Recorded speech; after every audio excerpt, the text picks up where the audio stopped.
Hello, everyone. My name is Ryan Cam, and welcome back to the road to James Gunn's Superman, where we're covering every Superman film released in theaters in honor of James Gunn's Superman coming sooner than we think. Jake Collins is here, Matt Wyatt is here. Guys, how are you? Fantastic. Dude, I'm really excited because this is big. Yeah, this is what we've been teasing on the channel for like a couple weeks now. We've been teasing this, like dropping hints, breadcrumbs. I've only told one person, and literally I told her, don't tell anyone.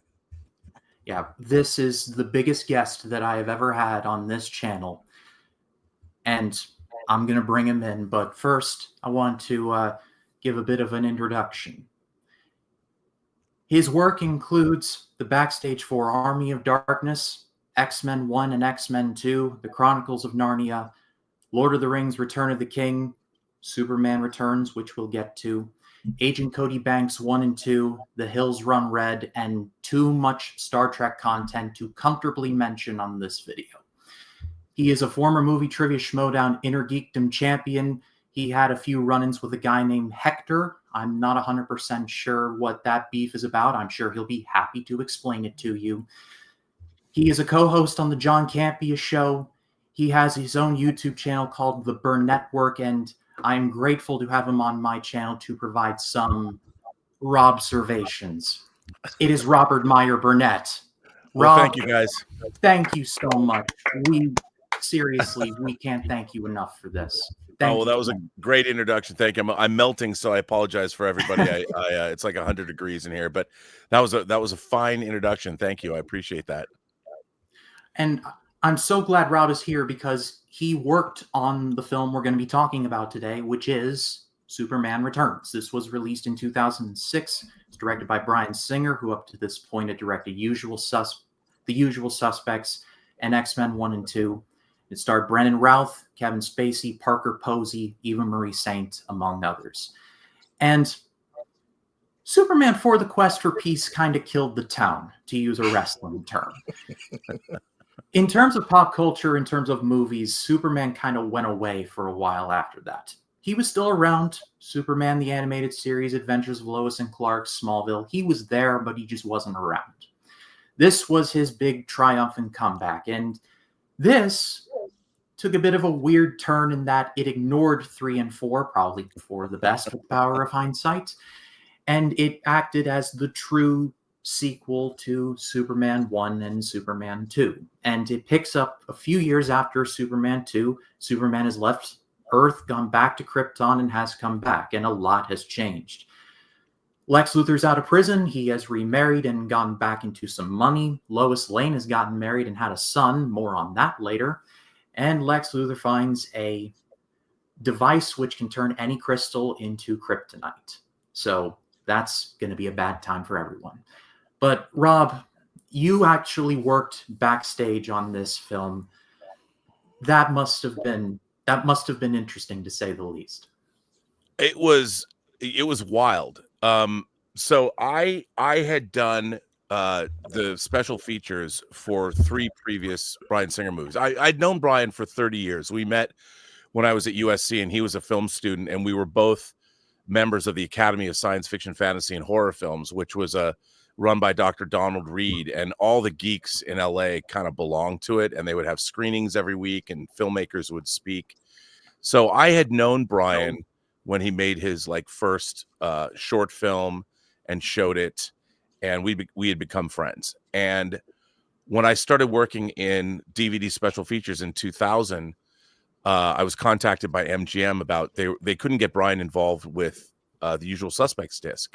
And they said, you can produce it if you can get him to be involved. And I just called Bryan, and he didn't really know much about DVDs, because he was making X-Men when the DVD format started to take off. So I said, yeah, we're going to make some special features. And he's like, yeah, now he kind of knew what they were. And he goes, okay, well, if you're going to do it, I'll do it if you're going to produce it. So we did The Usual Suspects, and it turned out great. The special features, I'm so glad they had disappeared for 23 years until Kino Lorber and then Arrow in the UK put the movie out in 4K. So our special features showed up again 2 years ago, which was fantastic because I hadn't seen him for 22 years or something. And I thought they were pretty good. And then based on that, Brian's so funny because I would get a call. I got like a call from 20th Century Fox, and they're like, so we're re-releasing a new X-Men DVD to coincide with X2, and you're going to produce the special features for X-Men 1.5 and X2. And I'm like, I am? And they're like, yes, you are, according to Bryan Singer. And the same thing happened to me on Superman Returns, in that my team, my company, was working on Chronicles of Narnia. We had been in New Zealand for 14. I'd gone from Lord of the Rings right over to Chronicles of Narnia. So I'd been in New Zealand for 14 months. And I just happened to be, I had to come back to the States, and I just happened to be in my office. And I get a phone call from a producer named Gil Adler, this great, great guy. And he goes, hey, you Rob Burnett? And I'm like, yeah. He goes, my name's Gil Adler. I'm producing Superman Returns. I need to come to your office. And I'm like, oh, okay. I knew he'd worked on Tales from the Crypt and stuff. And I'm like, I didn't know much about him. And he comes in, and at the time we had a great office, a great facility. And he goes, you look pretty legit. Well, you're going to do the special features for Superman Returns. And I'm like, really? And yes. And I'm like, okay. And so I started to film stuff. And at the time, Guy Hendricks Dias, the production designer, Guy Dias, who's an amazing guy, who's currently working right now. He's working on Masters of the Universe with Travis Knight. Wow. And he is an incredible. He did the production design for Inception. He's just an incredible talent, a really great guy. So I went, and it was the art department was in the very, very beginnings of starting. And you can see it in the documentary that's on the disc. It was just Gabriel Hardman was working on storyboards. They were doing digital paintings of various images from the movie. And I was like, this looks really cool. Now, Brian, I hadn't even seen Brian yet. I called him, and I think he was in Australia doing prep. But I'm shooting behind the scenes stuff. And this is in September of 2004. And then I was going back and forth to New Zealand. And then I want to say it was I don't remember the date, but it's in the documentary. I was back in town, I want to say in November of 2004. And I get a phone call, and Brian's like, you need to come and bring your camera to the studio tomorrow. And I'm like, okay, why? He's like, I'm not going to tell you why. Just bring your camera and come to the studio tomorrow. And I'm like, okay. And so I go in, and we were in a sound stage, and there was a giant camera there, and it was a 65 millimeter film camera, which was unusual. Yet 70 millimeter. And I'm like, and Mike and Dan were there, who wrote the film, and I'd known them, and I was like, dude, because they wrote X2 and stuff, and I'm like, what is going on? And Mike and Dan are like, I think we're screen testing Superman. And I'm like, really? And I had seen a bunch of discs with people so the J.J. Abrams movie that McG was going to direct, not McHugh, but McG, was codenamed Flyby. And they had done a bunch of auditions, including Henry Cavill, that were for people that were playing. And I'd seen these auditions, and that was when there was the villain's name was Tyzor. And there was a lot of really cool stuff. I don't know if people have seen, I had a lot of, they gave me a lot of animatics. Like there was this really great scene where Tyzor and Superman were fighting in the middle. I don't want to say they're in Central Park, but there was like a park in Metropolis. So they're in the middle of like down where all these skyscrapers were. And there was this great, I love this. There was this great battle where they're walking toward each other with their heat vision, because they're both Kryptonians, and they're walking toward each other. And the heat it's a blooming heat, like almost like an explosion. And the buildings around them started to melt. Like the foundations of the skyscrapers start to melt, and these buildings start literally coming. I mean, it was epic. It was apocalyptic. It was really, really cool. So this movie was going to be cool, but McG didn't want to fly to Australia or something, and so the movie didn't happen. So there I was. There was costume designer Louise Mingenbach. There was Carrie Russell was playing Lois Lane. And they shot in 65 millimeter Brandon Routh's screen test. And you can see this I didn't have a very good camera at the time because all my equipment was in New Zealand. You can see they had like the horn rim glasses. They were showing different, how the costume was going to look, different iterations of the S. And then I watched, Brandon had long hair. I filmed him getting his hair cut for the screen test. And it was I have to tell you, it was one of those times in my life when you're actually watching someone transform into the Man of Steel in front of you. Because he was like, hey, dude, you know what's up? And he had kind of a mullety, long hair, shaggy hair, and he's getting it cut into the Superman cut, and he's trying on his glasses. And it was funny. You can hear Tom Seal, the cinematographer, when he put on glasses.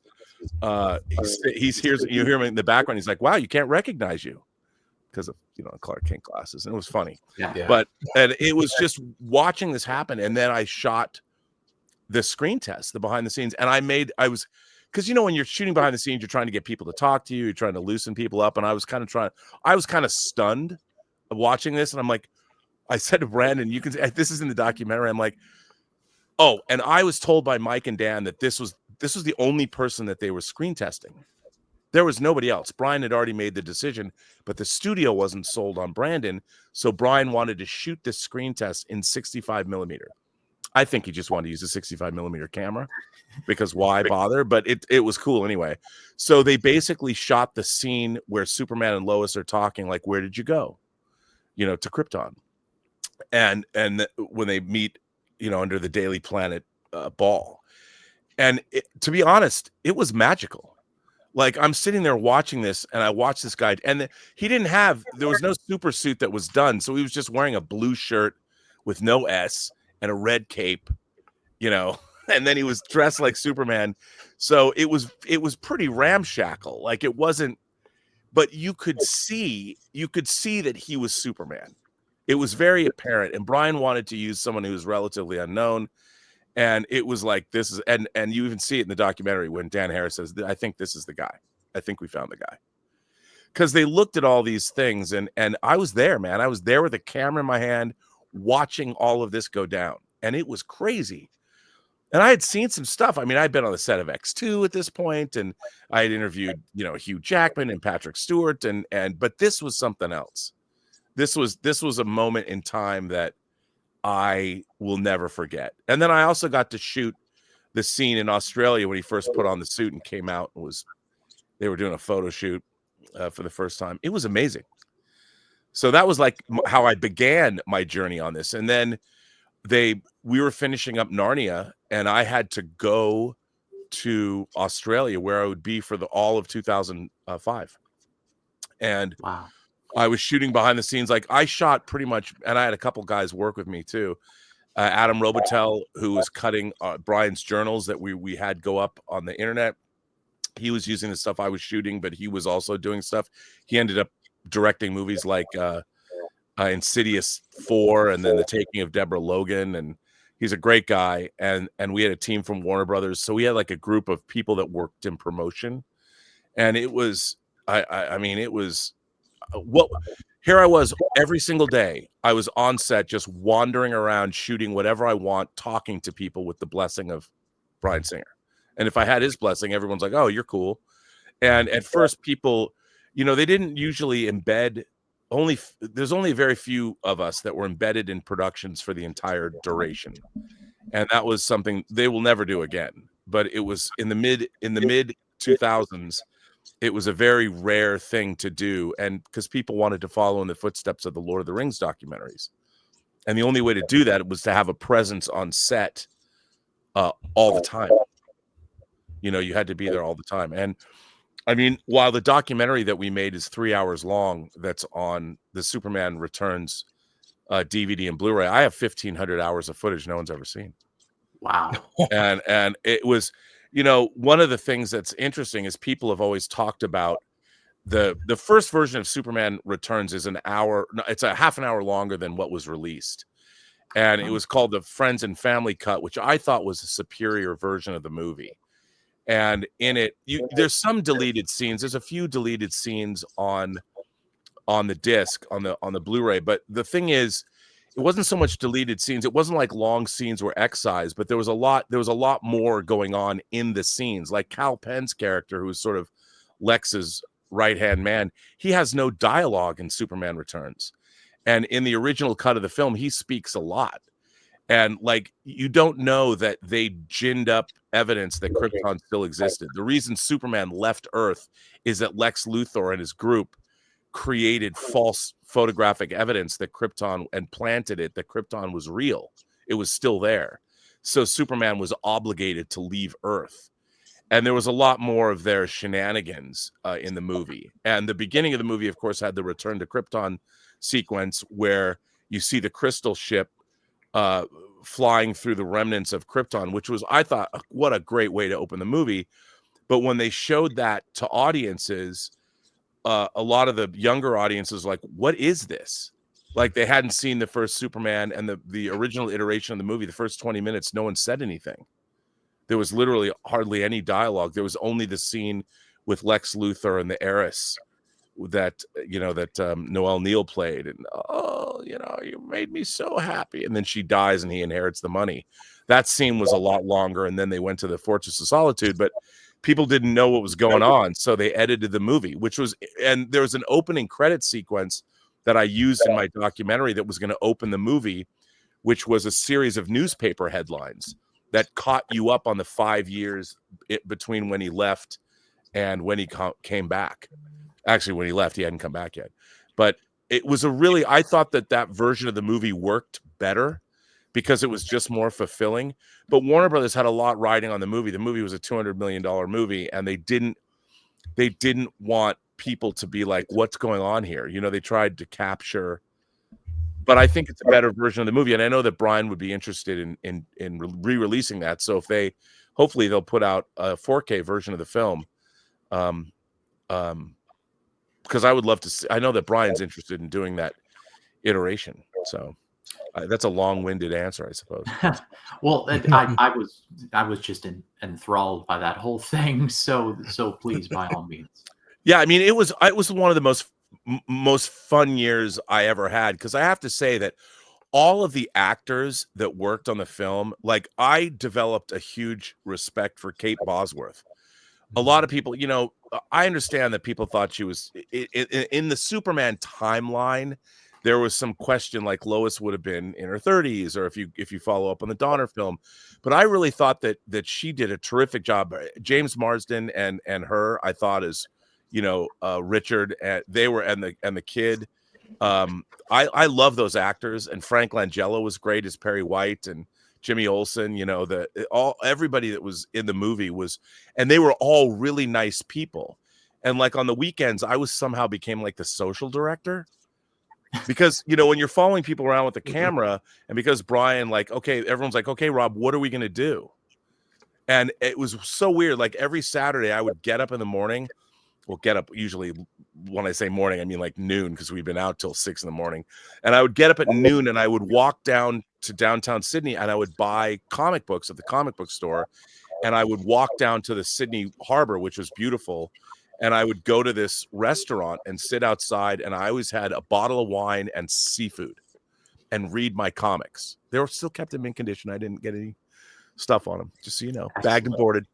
And then I would start getting phone calls around like 3 o'clock on Saturday. Doyle's was the name of the restaurant. It would close at 3 and then open up back up at 5 for dinner. And I started getting phone calls like, what are we doing tonight? Like, from various cast members.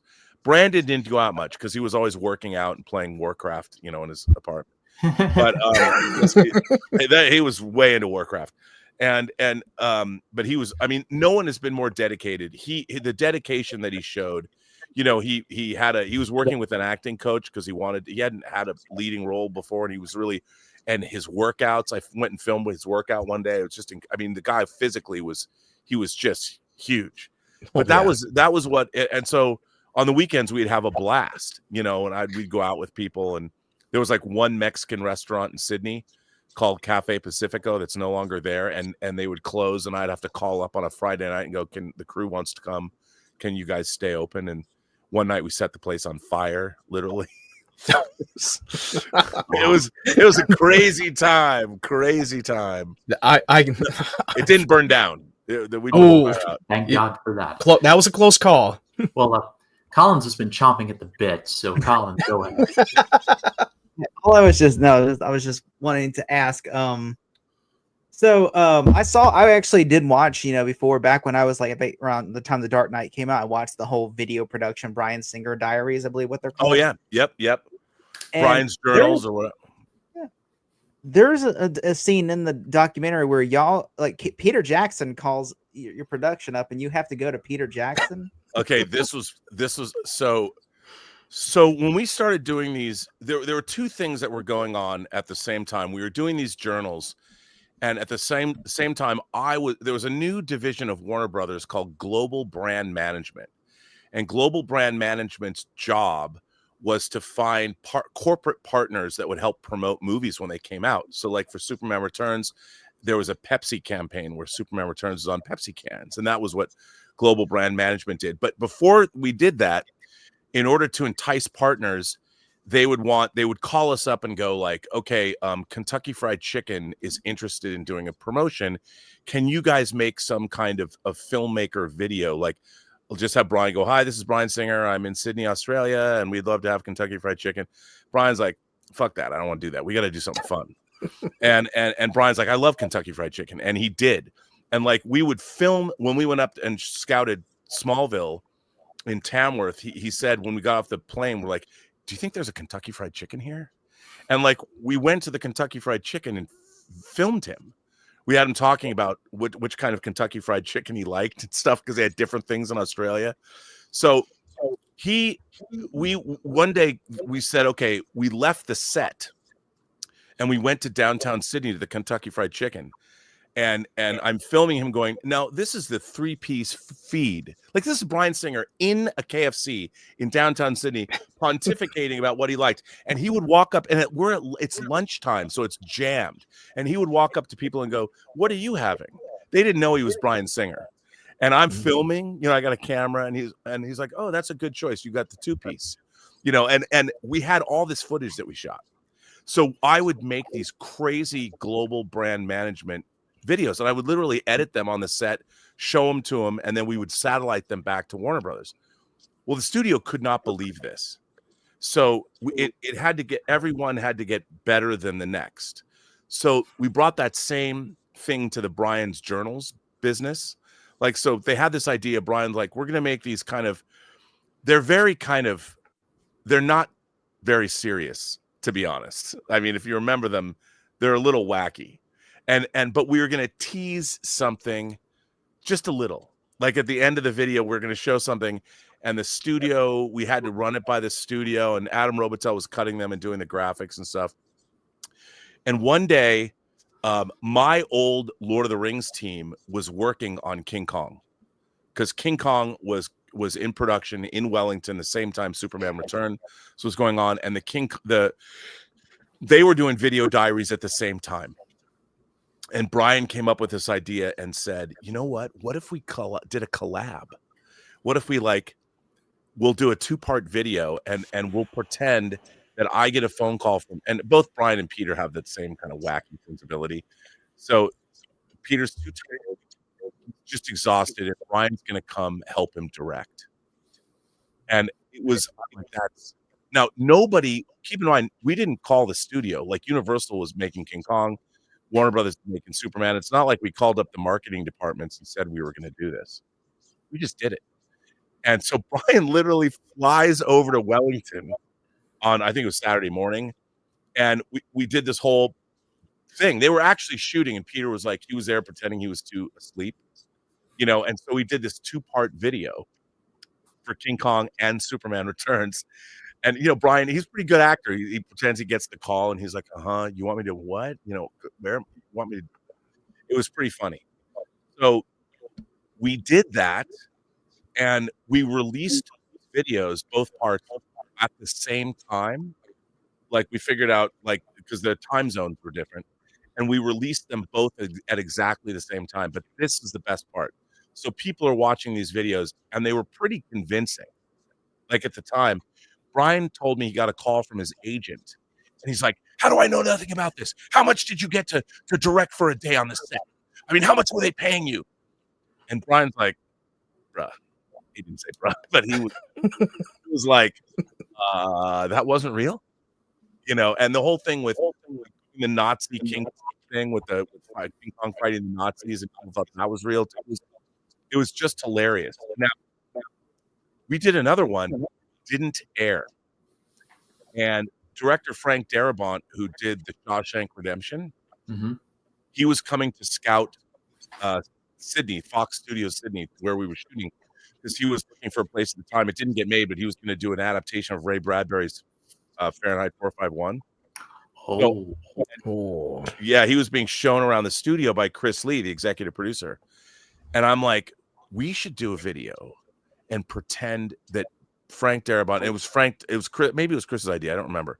And we should do a video where Frank's here and he pretends that Brian is fired because there was we were like because the fan outcry over the suit, they fired him, or something like that. And we didn't tell anybody that this was not real. And Frank Darabont he walked up to Kate Bosworth, he walked up to Brandon Routh, and I was filming, so they thought it was legit. And Frank Darabont's like, listen, I'm taking over as director. And Kate Bosworth, who loved Brian, she's like, oh my God, and it looks like it's now, it was not fake when we shot it. And Frank Darabont, like, he came to the Daily Planet set and he's like, can we move like this wall out by like 5 feet? And people are like looking at, because director of The Shawshank Redemption. And it was pretty funny, but it was so convincing that Brian said, we can't release this. People thought I should have gotten paid to direct King Kong. They thought that was real. I can't put a video out that says I was fired. It would be all over Variety. And I was like, yeah, it was really funny, but we did release it on the box set. We did a very truncated version and cut it down because it was a little hard hitting. But that's how the collab thing happened. It was a lot of fun. And watching it was just, when Peter's like, it was amazing to watch Peter Jackson pretend he's falling asleep in his big chair, his big lounge chair on the set of King Kong. It was hilarious. And at the time when we were both releasing these things, there was a lot. I mean, obviously the internet was not what it is, but it's 20 years ago. And those things were, they caused quite the stir. And the studios, I think, were a little perplexed. Like, we weren't asking for approvals. We're just doing this. And we had no oversight. Like, normally at the studios, you call up and go, I'd like to have approval. And the answer is always no. And my modus operandi has always been, don't ask for permission, beg for forgiveness. Just get it done. But that's only if you can pull it off. Because if you do something like that and it's terrible and you fall on your face, then you're screwed. But we knew that when we were doing this kind of stuff, that it was going to be well received, so to speak. Sometimes it was like, boys, you can't just. But then the global brand management videos we did got so outlandish that the studio's like, well, I don't know what you're doing, Rob, but keep doing it. They couldn't believe some of the stuff that we were. And when I say outlandish, it was like when we had Pepsi had a campaign called Unleash the Power of Pepsi. And so Brian jumped into one of the water tanks and took one of these cans of Pepsi with him, and they pretended to electrocute the water. And he's like, unleash the power of Pepsi while he's in the water. And then we went and we had everybody, Eva Marie Saint, she's like doing dishes in the Ken farm, and she just looks over and holds up Pepsi, and she's like, unleash the power and drink. I mean, they could not believe they couldn't believe that we were able to do. They would call me up and go, how are you able to do this? We were shooting in the bar when they first see the airline disaster, when Jimmy and Clark are in the bar. Yeah. And I get this call that there's a new Target campaign for Target, Target stores. Mm-hmm. And I don't know if this was international, and it was Target 100% happy. And so I would go up to Brian and go, hey, they want us to do this corporate branding video with Target, and they have this new slogan called 100% happy. And Brian's like, and then I would tell him this at 7 a.m. He's like, got it. And throughout, and he's just like, you just keep your camera rolling. And I'm sitting there, okay. And we're doing a take, and Brian walks up to Sam and Brandon, and he goes, guys, I was like 70% happy with that take. What do you think? I mean, I was not 100% happy with that take. And they did this all day long. And Brian's like, Brandon. And Brandon's like, I was 100% happy with that take. And this is the middle of shooting a $200 million movie. And so then I'm sitting there, like I said, I'm got my laptop and I'm editing this stuff, and I'm adding animation and music. And I'm just sitting in my director's chair editing. So when we called wrap, Brian would then look at the video that I had made that I've been shooting that day. And then if he signed off on it, and usually he signed off on it because I'd known his taste.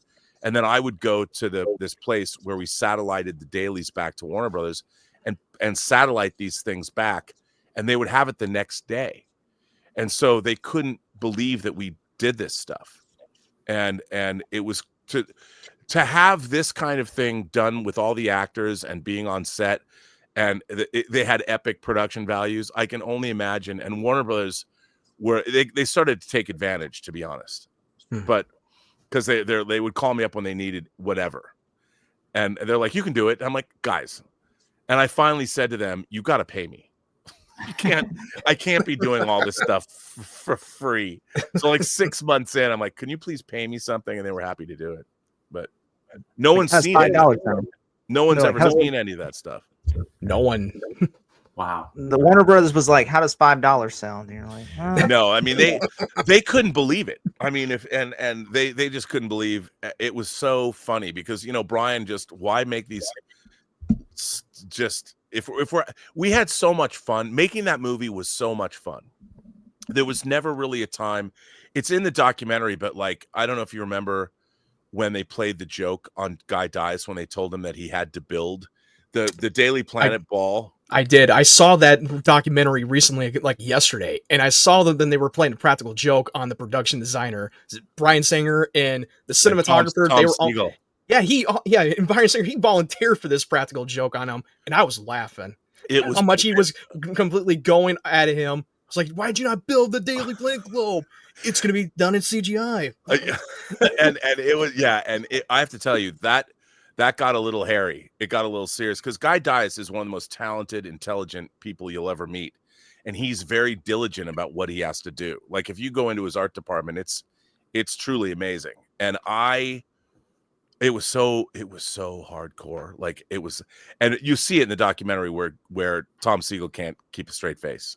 No, and he's just like, I can't. He goes, I can't do this anymore because everyone loves Guy. He's such a nice guy. He's like, it's too harsh. It was too harsh. Not keep a straight face. And that's Guy, because you could see in Guy's face that like he's like this can't be. It was his worst nightmare, and it was terrible. It was terrible. Well, in considering Superman Returns, though, as a movie in the grand scheme of things, I feel like this is the one that people just forget about. I feel like people like Quest for Peace and then Man of Steel, nothing else. I'm like, this was a movie that still existed, and I rewatched it in preparation for this, and I didn't fall in love with it. It's not my favorite, but there's a lot of good things here. So I feel like some of the hate that I have seen in reviews and other things is a little undeserved. I think so too. I mean, look, I think that the movie, like the real estate swindle thing, it has too many similar beats to it. But I think the idea of what Superman, there's a lot of good stuff in it, like you said. And I think examining what Superman means and making it more emotional, it's not the Superman movie people wanted, but I think if you look back on it as an interesting examination into the character, I think it works. I think there's a lot of spectacular stuff in it. And, when you go, what's really interesting, when you go back and you watch it now, it certainly aspires to something. I mean, it's certainly not Batman and Robin. It's not like that at all. It has a very elegant, romantic tone, And I think, it was the first movie shot with the Panavision Genesis cameras, these digital cameras, and it has a really interesting sort of 40s Art Deco look to it. And like the production design, the production design, Guy Dias's production design, the Daily Planet set was amazing. It was an amazing set. And to stand, I spent a lot of time standing around in that set, and it was absolutely spectacular. I mean, everything they built, the yacht, that Lex inherited, all that stuff was just a really beautifully made film, and I think everybody brought their A game to it. And I think that if anything, the story was not, it's tough. Like, what kind of a Superman movie do you want to make? Like the same thing Brian did with the X-Men. I think that, interestingly enough, I don't think Lauren Schuler Donner was a particular fan of X-Men 1 because she thought X-Men would be a more comic book kind of a movie. And Brian's like, no, we're going to open this movie in Auschwitz. It's going to open in a concentration camp with young Magneto having his mother ripped away from him, and I don't think that tone was what they expected. And of course, Brian really was the godfather of our current era. I mean, X-Men came out 25 years ago, and people could go back and say, well, Blade, and that's true. But in terms of Blade was kind of a one-off, and before that you had The Crow. But X-Men, this big ensemble with a lot of goofy, you had Toad, you had Sabretooth, you had all these kind of very comic book characters in X-Men, but it was grounded. Brian's sensibility grounded that movie, and same with X2. So I think he tried to bring that same sensibility to Superman. And I think in a way he succeeded. It's just the story was not one. I mean, the idea of Superman being basically crucified by Lex Luthor with the kryptonite shard on New Krypton, what became New Krypton, I thought was really, there was a lot of powerful stuff happening there. And that was great. Yeah, and the tone of it it's just that the plot, once you have him rescue that plane sequence, which is so amazing, once you've seen that, you don't have something that's as exciting and that it's a little bit more dour. It needed more, like the scene of the like the bank robbers or whatever, like gunning down the policeman, and when the bullet hits Superman's eye. It wasn't a reshoot, but it was at the end. It was a scene that they didn't have budgeted, and they wanted to do it to give Superman more heroic stuff to do. So that was something. We actually left Australia, and that was the last thing that was shot in principal photography. We came back to Sydney and did that. And because I think it needed more superheroics. But when you don't have somebody to fight, it's hard to, like at the end of Superman the movie, when Luthor launches, or he takes control of 2 nuclear missiles and sends them to either side of the country, you've got Superman now has to stop 2 missiles, and then when one of them goes off, you've got the rescue of Lois, you got the dam breaking, the bridges falling. So there's all these examples of where Superman can save people. Whereas Superman Returns kind of had a little bit of that, but I don't think enough. So. Was Zod supposed to be in this movie? Like it says on IMDb that Jude Law was supposed to be Zod. Yeah, that was never gonna happen. There was all kinds of stuff that they talked about doing, but they didn't. Like that was not something that was ever going to happen. And you can see that because it would have just been, would have been too much, I think. I mean, they might have had scenes, like there was scenes change in movies like this, things get written in, written out. But when I didn't even see any production artwork to that effect. So I mean, I did hear online like years ago, back then when they were trying to decide if they were going to do a Superman Returns sequel, and I heard the words going around that Jude Law was supposed to be cast as Zod, and then they were going to have Brainiac in the movie, and they were going to have a little bit more action packed than the last movie was. I mean, I don't know if those rumors were even true. Well, I have a script. It's funny. I wonder if I have it on my computer. I'll look. But I had there's a video that came out where I had talked with Brian, just him and I spitballing an idea for a sequel, because I had an idea that, And Brian, I mean, Mike and Dan were Brian's friends before they wrote X2. And I wasn't trying to hone in on their action. I just said I had an idea for what you could do for a sequel, because they were having a hard time coming up with one. And but I, you know, they talked a lot about Zod, but Brainiac was in it. But yeah, there was a lot of ideas, but I don't think. But I want to find out if I have this script on my computer. I don't know if I don't know if it's on the drives I have hooked up, but there was a script written. And it was going to be called, you know, I think it was going to be called Man of Steel. That was the working title that I've heard years ago, Yeah. that they were going to call it Man of Steel. Yeah, I mean that made sense to me. But yeah, but it never really it's because the movie did not perform the way they had hoped. Yeah. It didn't make, obviously, I mean, it wasn't a bomb, but it needed to make a lot of money. It really did. 400 Yeah, it needed to make. It needed to make more than that. Yeah, I mean, it did underperform, and it barely like cracked the 400 million. Yeah. And so, I don't have it on this computer, but yeah, it really needed more stuff, unfortunately. There are a couple of plot points here that definitely suggest a sequel. I think the one that sticks out for me is Jason, which is, it's never outright stated, to the best of my memory, that it's Superman's son, but I mean, there's plenty of visual evidence. The piano throwing across the room is certainly big visual evidence that it's supposed to be Superman's son.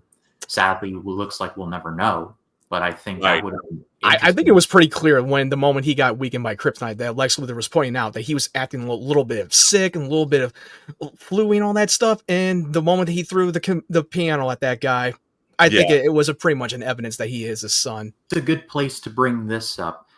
Kevin Spacey as Lex Luthor is an interesting choice, to say the least. He has precisely 2 moments in the movie where I'm like, okay, that was good. And the rest of the time, he didn't really do all that much for me. And this has nothing to do with anything outside of movies that may or may not have happened. That's not what we're talking about here. Sure. No, I understand. I think at the beginning where he signs the document from the heiress who dies, walks out of the room, rips off the wig, and is like, you can keep that, kid. The rest is mine. And then, like you brought up, Rob, where Superman gets beat up on the Kryptonite Island, and he's like, fly now. He stabs him in the side with the shard, and then Superman takes that long tumble off of that whole sequence was just brutal. It was brutal to watch. That felt very like the crucifixion style of that scene, and it really just shows you the vulnerability of Superman, about him getting beaten by Lex. Yeah, it was really well done, and when they shot it, it was amazing. I mean, it was an amazing sequence. That whole set was amazing. It was big, and the acting was incredible. I mean, I thought, I think I liked when Spacey leaned into how evil Lex was. And I think that, again, some of the problem with the movie was when he would get silly. Like, it was always in Superman the movie, as much as I love Richard Donner's film, there is a tonal issue that the film has. In the first 30 minutes, from Krypton to when the Kents find Kal-El to him growing up in Smallville and then finally leaving and going to the fortress, it's this beautiful, mythic, epic. First it's science fiction with the super science of Krypton, then it's Americana, and then Superman leaves home and John Williams' score. And then when you get to Metropolis, it's like you're watching an entirely different film in a way, where it gets really kind of goofy.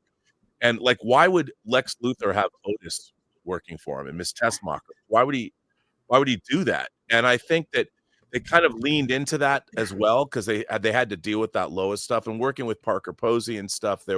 She was great too, by the way.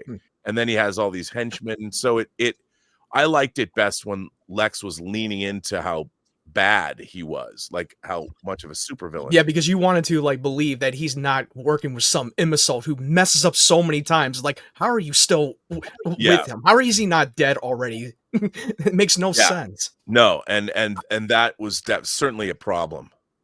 But I mean I did like watching Spacey work was incredible. Like when he's screaming it. There's that one scene when he's on the boat. No, go ahead, go ahead and say it. And she says Superman. He goes, no, you know, and Like he's screaming. wrong. Like Yeah, they went wrong. I've seen so many takes of that in that video. Yeah, that we cut that. I thought that was in like the blooper reel that we did. Right. That was so much. It was so much fun. He to puts a do that. crystal in his jacket. It's like there's no pocket. Yeah, that was very funny. I mean, but that's what it was like. But again, I thought he did. I did like his performance, but it was again, you're dealing with a tonal issue when you have the crucifixion of Superman at the same time. Then you're having goofy scenes with dogs and Parker Posey and train sets and all that. I feel like a lot of the time his default setting was just rolling his eyes at Kitty Kowalski and the things that she said. And like that's 90% of the stuff he did. Yeah, and I think they were leaning into the fact that Kitty Kowalski, Parker Posey's a gifted comedian, and they were trying to make it. They were trying to play that humor. I just don't know if it was that appropriate. But they were again trying to lean back into what Donner had done beforehand. But Spacey, I think they should have leaned into his malevolence more. Maybe. Yeah, I agree. like how he was in Seven. Oh, Right. Yeah. Yeah. Oh, Maybe not that malevolent. Not too so extreme for that let's not extent. go quite that far. And it also didn't Yeah. really help things that at the same time this movie came out, Smallville was out, and Michael Rosenbaum absolutely crushed it doing Oh, that. for sure. Oh, he was So- and who I just finished working with recently. He was Yeah, I've amazing. heard about that. Yeah. Yeah. I love that guy. Michael Rosenbaum. Oh, He's a great human being. He's a terrific actor. And I recently directed and produced this audio drama, this 10-chapter audio drama called True Noir. That's available at truenoir.co, and he plays the lead. He plays Nice. a detective from the 1930s. And it's a 4.5 hour long series, and it's great. Katie Sackhoff is in it. It's really, really good. If I do say so myself. yeah. So, Yeah, Michael Rosenbaum's always been the funniest guy. I mean, when he transformed into Lex, he can turn that on an instant, being dark and dramatic. And he's always been my favorite Lex Luthor. I mean, obviously he was the peak of it, and him like talking about it on Talkville about giving his own honest criticism in the show that he was on. But I thought him and Tom Welling had such an on-screen great chemistry. yeah, I mean, and the thing about Rosenbaum is he's really smart and very intuitive as an actor. Like he really gets the characters, and like watching him work, even though we were only doing voiceover, he wouldn't stop until he would lock in, like he would do the line a couple times and then he's like, okay, now I get the line. And then he would deliver it perfectly. And so and when you're doing voiceover, you're locking in, he's doing it very quickly. And he was really great to work with. I mean, if you listen to the whole, he's in every scene of the audio drama, and he's pitch perfect the whole time. Absolutely Nice. amazing. Did you work on the documentary that tied into the Superman Returns? Look Up in the Sky? No, that was actually produced by a guy named Kevin Burns and Jason Taylor, who was producing it. He was a producer with Brian at Brian's company. They made that, and that was kind of the official big documentary that Warner Brothers was doing to tie into the release of Superman Returns. I thought that was a great piece of work. I really liked that documentary a lot. I love how Singer acknowledges Smallville. He goes, he's like, Smallville's important too, like it's mythology, and he acknowledges the show, saying we have an amazing show like Smallville, and then we have this amazing movie, Superman Returns. And I'm like, I appreciate it, because most directors will probably shade like, yeah, we have Smallville over here, but like our movie's, the GOAT, and I'm like, I appreciate Smallville. Yeah, Brian is first and foremost a film fan. He's maybe not as geeky as me, but he's a real film fan. He grew up just as much a nerd as we all did. So that helps. I mean, he really does love. I think it's a shame. He gets a really bad rap, and I think that a lot of people. The thing about Bryan Singer is he's never hid who he is at all. He's not a guy behind closed doors at all, and I think a lot of people misinterpret that, and I think his reputation is not deserved, because when you go to Brian's house, there's like 50 people at the door waiting to come in, and Brian's like, come on in. and he's not like, they make it seem like he's something he's not. And I feel that it's a bummer because he hasn't directed a movie since Bohemian Rhapsody. And I would love to see him come back and do, people forget he directed a Tom Cruise movie, Valkyrie, that about World War II, where he played a Nazi, and Chris McQuarrie wrote that. That's where Chris McQuarrie met Tom Cruise, and that's a terrific film. Yeah. And he made that after Superman Returns. Yeah. And a great Tom Cruise movie. It's a great movie. So, yeah, I hope Brian gets to direct again. I know that, having cast Hugh Jackman and directed 4 X-Men movies, I'm sure to see, and I don't know if this is true or not, but I'm sure to see Wolverine be in Deadpool and Wolverine, like that's Brian's Wolverine. Yeah. So it's, he's the only one who has never been recast until we saw a little cameo with Henry Cavill, the Calvary in Deadpool and Wolverine. Yeah. And it's, I know that I'm sure Brian would want a piece of that. I mean, I'd love to see what Brian would do in the MCU if he came back and directed something in the MCU. I think he would do a great job. Yeah. And also, I will say this, look, people love a good comeback story. I mean, you could probably make an independent film, and if that does well in the Cannes market, I'm sure people will be interested. I mean, because people, guess what?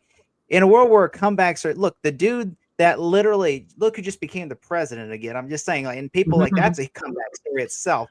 So I'm just saying, if that can happen, then I'm saying that then literally sky's the limit for anybody. Because I'm like, because no one would ever expected that to happen again. So that just like to see this, Bryan Singer, I think he could come back, and I could see if if he could just you just got to start up, build yourself back up again, unfortunately. But I think and I actually do admire his work, to be fair, because I love X-Men 1 so much. I know everybody loves X-Men 2, but X-Men 1 is just such as good. I love watching interviews with him talk about that movie. How I love X-Men 1 too. I mean, I love Days of Future Past. I still think Days of Future Past is one of the great comics. I think it's my favorite X-Men movie, Days of Future Past. Like I've seen it like 6 times in the cinema. It was so good. It's so good, and they kind of didn't for Days of Future Past, and I think the first half of Apocalypse is really good too. Yeah, it just kind of doesn't really go anywhere. They could have done more with the Apocalypse story, and you had the great idea with the young X-Men team with the Cyclops, Jean Grey, all the school for the mutants. Those were one of the best parts. Even though this movie wasn't the best, but the actors like James McAvoy and Michael Fassbender, they're the selling point of that movie, of the story. Oh, and they kill it. I loved what Oscar Isaac was doing with Apocalypse. I was so excited for Oscar Isaac. I was like, oh my God, he's going to be playing Apocalypse? Sign me up. Let's go. Yeah, I just think that the end of the movie sidelines. I mean, Magneto's just kind of standing there using his powers, and he's just standing there in this bubble, in the magnetic bubble, and pretty much killed a lot of people. Yeah, I think it needed something more, but I don't hate Apocalypse. I think there's a lot of goods, and that scene when Quicksilver saves everybody from the mansion that blows up is great. I mean, that was another top-notch moment since the kitchen scene in Days of Future Past. Yeah, it's I watch Days of Future Past more than I probably care to admit. I mean, you can't really see it, but that's Ed Pisker's X-Men Grand Design Omnibus. That's right there. Oh, I see. Well, all of if you look, all of this is X-Men omnibuses. You can't see it, but it's all. There's probably, if you look at them, there's got to be $5,000 worth of X-Men omnibuses just here. Just because I love the X-Men.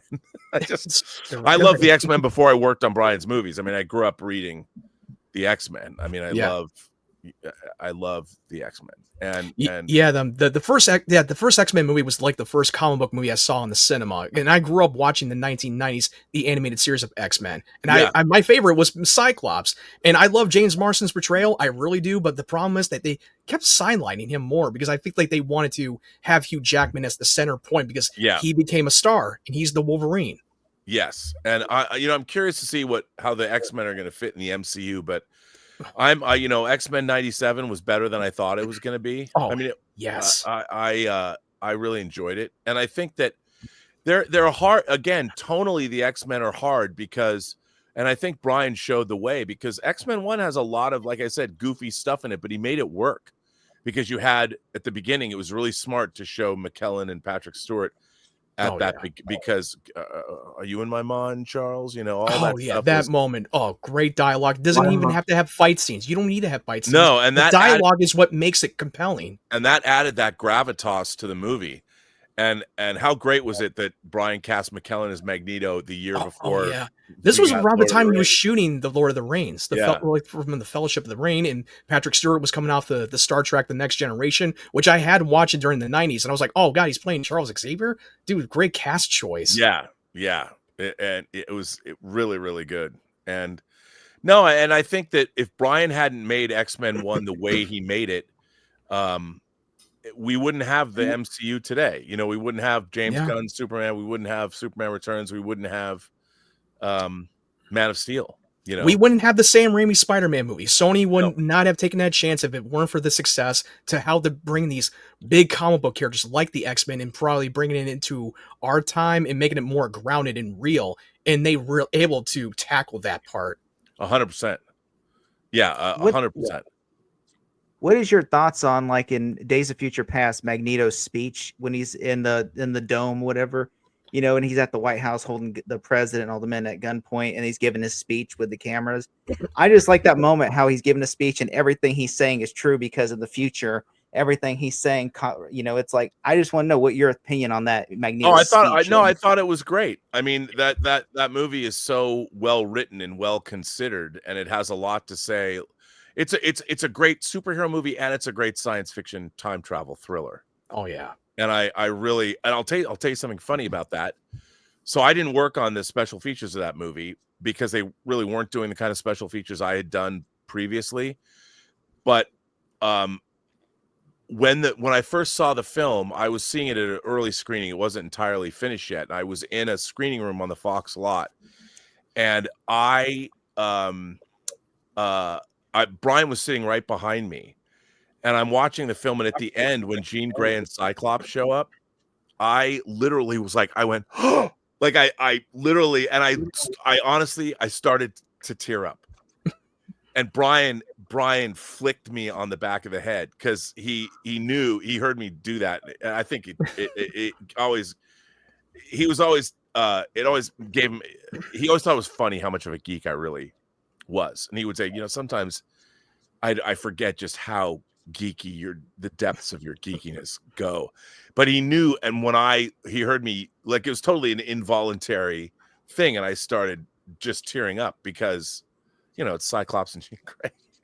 And he when he flicked me in the back of that, I was so embarrassed. I'm like, oh, because I'm such a geek. Just when you're jumping out, it's like, oh yeah, like, oh god. It was but that was a great. The fact that he snuck them across the border, he made them drive to Toronto, you know, because he didn't want anyone to know that if they got seen at the airport, somebody would have reported it. Mm-hmm. So they kept that totally a secret. Which was not surprising because in today's day and age, people will leak that shit online. I know. They will ruin the whole secret. Which I hate. I mean, I hate that. I hate that people, you know, what do you want to, you want to curry, you want to get clicks. I get it. But I don't believe in spoilers, because when you're making a movie, the people making the movie know what happens. The studio know what happens. It's already been produced. Like, it's already been written. It's already been produced. It's already been shot. So why not just wait and see? Yeah, I totally agree. And spoilers aren't really, all you're doing is finding out information that already exists, and what you're choosing to do. And I understand the interest. People want to know what happens, but you're going to see the movie, and then you'll find out. And the people on the internet are spoiled. They really are. They just want to know the finish line before going into seeing this movie. I know. And that's why it's not special. You want this to feel special and feeling the awe, the wonder when you first see it for the first time without knowing the knowledge on Twitter. And that's just ridiculous to me. And what it's done is it's created, I mean, the fact that, I know. And look, I'm guilty of this. Fans have always wanted to know. They want to know something that other fans don't know. It's just part of fandom. Yeah. And you know, I heard this, I heard that. It's been going on since time immemorial, you know. So it's not anything new, but it's kind of weird You know, like what is it? The Emergency Awesome channel on YouTube. I always watch that, and they always are talking about. And I like that channel. I like hearing, and we talk about on the John Campea show. We speculate what's going to happen, but I am kind of. I wish that we didn't live in that world. I agree. I Because mean, there's nothing wrong. Well, there's nothing wrong with speculating and theorizing on what you think is going to happen and make your predictions. But hearing the things that are getting leaked online, that could potentially be accurate, and it just ruins it for you when you see it in context. Yeah, and I think that I've learned throughout my long life that you can even read all the reviews of a movie, but knowing as much as you know about a film, it has no bearing. You can know all the things in the world about the plot of a movie and who's in it or whatever, but it does not change the experience when you actually sit in a theater and you hear the score and you see each carefully picked shot and how the film was edited and the performances. Reading a review or hearing spoilers is no substitute for seeing the movie itself. Mm-hmm. And I just wish people would okay, we'll see it soon enough. Yeah. Who cares about spoilers? Just wait. I wish that our culture could wait, but that's never going to happen. It's like Obi-Wan said, patience. Yeah. I mean, it's I'm fascinated by, I'm not going to lie. I can't wait to see Avengers Doomsday, if only because how are they going to do this? How are they going to explain all this? And it seems like with the X-Men, the cast they put together, how is this not going to be just a big mess? I'm curious. I'm just curious how are they going to introduce Robert Downey Jr.? Is he a variant of Stark? I could see, did Tony Stark himself go a different direction because maybe he became this sorcerer Doom because he wanted to build a suit of armor around the world, and that's what he did. Who knows? And it doesn't have to be canonical to the comics. Is it Tony Stark, or is he really playing Victor Von Doom, or are they related somehow, or somebody? Who knows? But I am curious to see how it's all going to play out. Did you see some of the AI generated set videos for Avengers Doomsday? Oh god, I spotted that fakeness from a mile away. Yeah, it's so bad. And people are now they're trying to generate fake spoilers. So you're gonna click on something and watch some AI. I mean, the idea that somebody even spent time creating a prompt and then tried to convince you that it was real. I wonder, what is that about? What is that person who's doing that? What are you trying to do other than get clicks for your channel? Because at the end of the day, eventually the movie's going to come out and people are going to know you were lying to them. Yeah. And why do that? Why undermine your own credibility with that kind of thing? And, unfortunately, the world we live in from now on is going to have a lot of that. We live in a bizarre world. When it comes to AI generated, it's going to mess with your head. Yeah. I remember people were upset when Doctor Strange, the Multiverse of Madness came out because they were expecting 100 cameos and Mephisto and all that. And they were like, they got reviewer on the movie because of that. I'm like, you can't let your you can't let, what you think is going to be in the movie hurt the movie. And I think that's what really, I hate when people do that. We're like, oh, if Ben Affleck's Daredevil is not in this movie, I'm not going to like it. I'm going to give it a bad review. Yeah, and to be honest, I mean, with Deadpool and Wolverine, I'll say it, I was underwhelmed by that movie because I thought it was too much of a goof. I wanted to see the Deadpool version of Days of Future Past, where, I mean, what was going on was kind of a goof from the beginning. Whereas I think Deadpool, the first Deadpool, is really kind of a perfect movie in the sense that it works as a romance. It works as a character study. It works as a superhero film. It works as an action movie, and it works as a comedy. It's a really difficult, but it all works.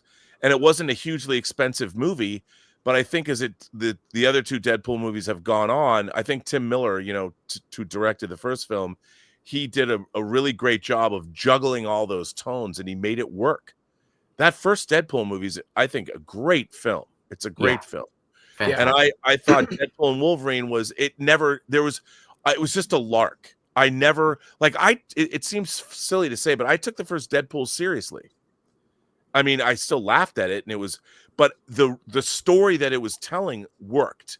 There was an actual story, there was actual romance, there was pathos, there was sadness, there was kick-ass action, there was a lot of incredible humor.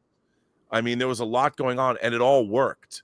And I felt that Deadpool 2 was good, but it was unbalanced. And Deadpool and Wolverine felt like just you're watching a comedy sketch that's extended out to 2 hours. And I felt like all the cameos. It was great to see Wesley Snipes play Blade again, but they're in the void. The place that they're in, like if it was a Days of Future Past situation where they're in an actual future and there's actual stakes, you're not at the end of time in the void because I thought the TVA using the TVA was a mistake, but whatever. That's just me. A lot of people what do I know? It made $1 billion. I just wanted it to be more serious, like to be the original Deadpool version of Days of Future Past, you know? And it was kind of, you know, when Channing Tatum shows up, it was hilarious, but I would have rather had it been a Gambit that was kick-ass as opposed to you're laughing at his accent. I mean, what do you remember about him other than I'm about to make a name for myself? Yeah, I mean, it was, yeah. I mean, And really, Gambit- Gambit all he does is vulgar things. That's all Gambit does to me. Just say vulgar things. Right. Right. And I was a little disappointed in that. But, you know. But then again, we've seen so many. I mean, heck, Thunderbolts is what, the 36th Marvel Cinematic Universe movie? I mean, I can't believe we have 36 Marvel movies. Yeah. It's unbelievable to me. It's Do you crazy. feel comic book fatigue is real? Like, do you feel like that's like what's happening right now? Because it seems like a lot of superhero movies are underperforming. And I'm just wondering, because it seems like used to how we had Westerns and then it became the comedy and then the horror took over. And then eventually we had a resurgence of horror in the 90s. And now it seems like we're getting a resurgence of horror to where studios, it looks like, are paying attention more to horror now and say, well, let's push the comic book movies to a side. And because no one really cares about that. They just want to watch the new Freddy Krueger or something. You know? Well, the thing about horror movies is they cost a lot less. You know, you can make a great horror movie for $25 million or even like, I think Bloodlines cost 40 or something. And Final Destination, and it opens and makes, you know, 3 times its budget its opening weekend. That's a huge hit. And that movie, people really like Final Destination. I thought it was a lot of fun. Whereas a comic book movie, you're looking at 200 million, if not more, and it has to make a lot more money to break even or even turn a profit. And I think that it's interesting to me because as a student of film, I go back and I watch, say, Winter Soldier or Civil War or even the first Ant-Man. Those movies were very satisfying. And they felt like, yeah, okay, you're watching a Captain America movie, but the Winter Soldier felt like something. It wasn't just a comic book movie. I mean, they're dealing with a surveillance issue and that the government has been infiltrated by Hydra. And there's a lot of great character moments in that movie, like when you first meet Sam Wilson and the whole On Your Left running around the mall in Washington, D.C. That movie feels very fulfilling even when you go back and you watch it now. And ever since the post Thanos phases 4, 5, and 6, none of the movies are fulfilling. No. You know, you watch them, and while Spider-Man No Way Home made a lot of money and there's a lot of good stuff in it, it works because you have all these villains and you have the 3 Spider-Men in it. But it doesn't work as a fulfilling story the way, say, Winter Soldier or even Civil War did. And I don't know it feels again like these movies are unbalanced. Like it used to be that at the core of these films, it was the characters. Like when you watch Winter Soldier, Captain America, Falcon, Black Widow, and Nick Fury, there's real peril there. And you like these characters, but it's more like a Bond movie, a good Bond movie.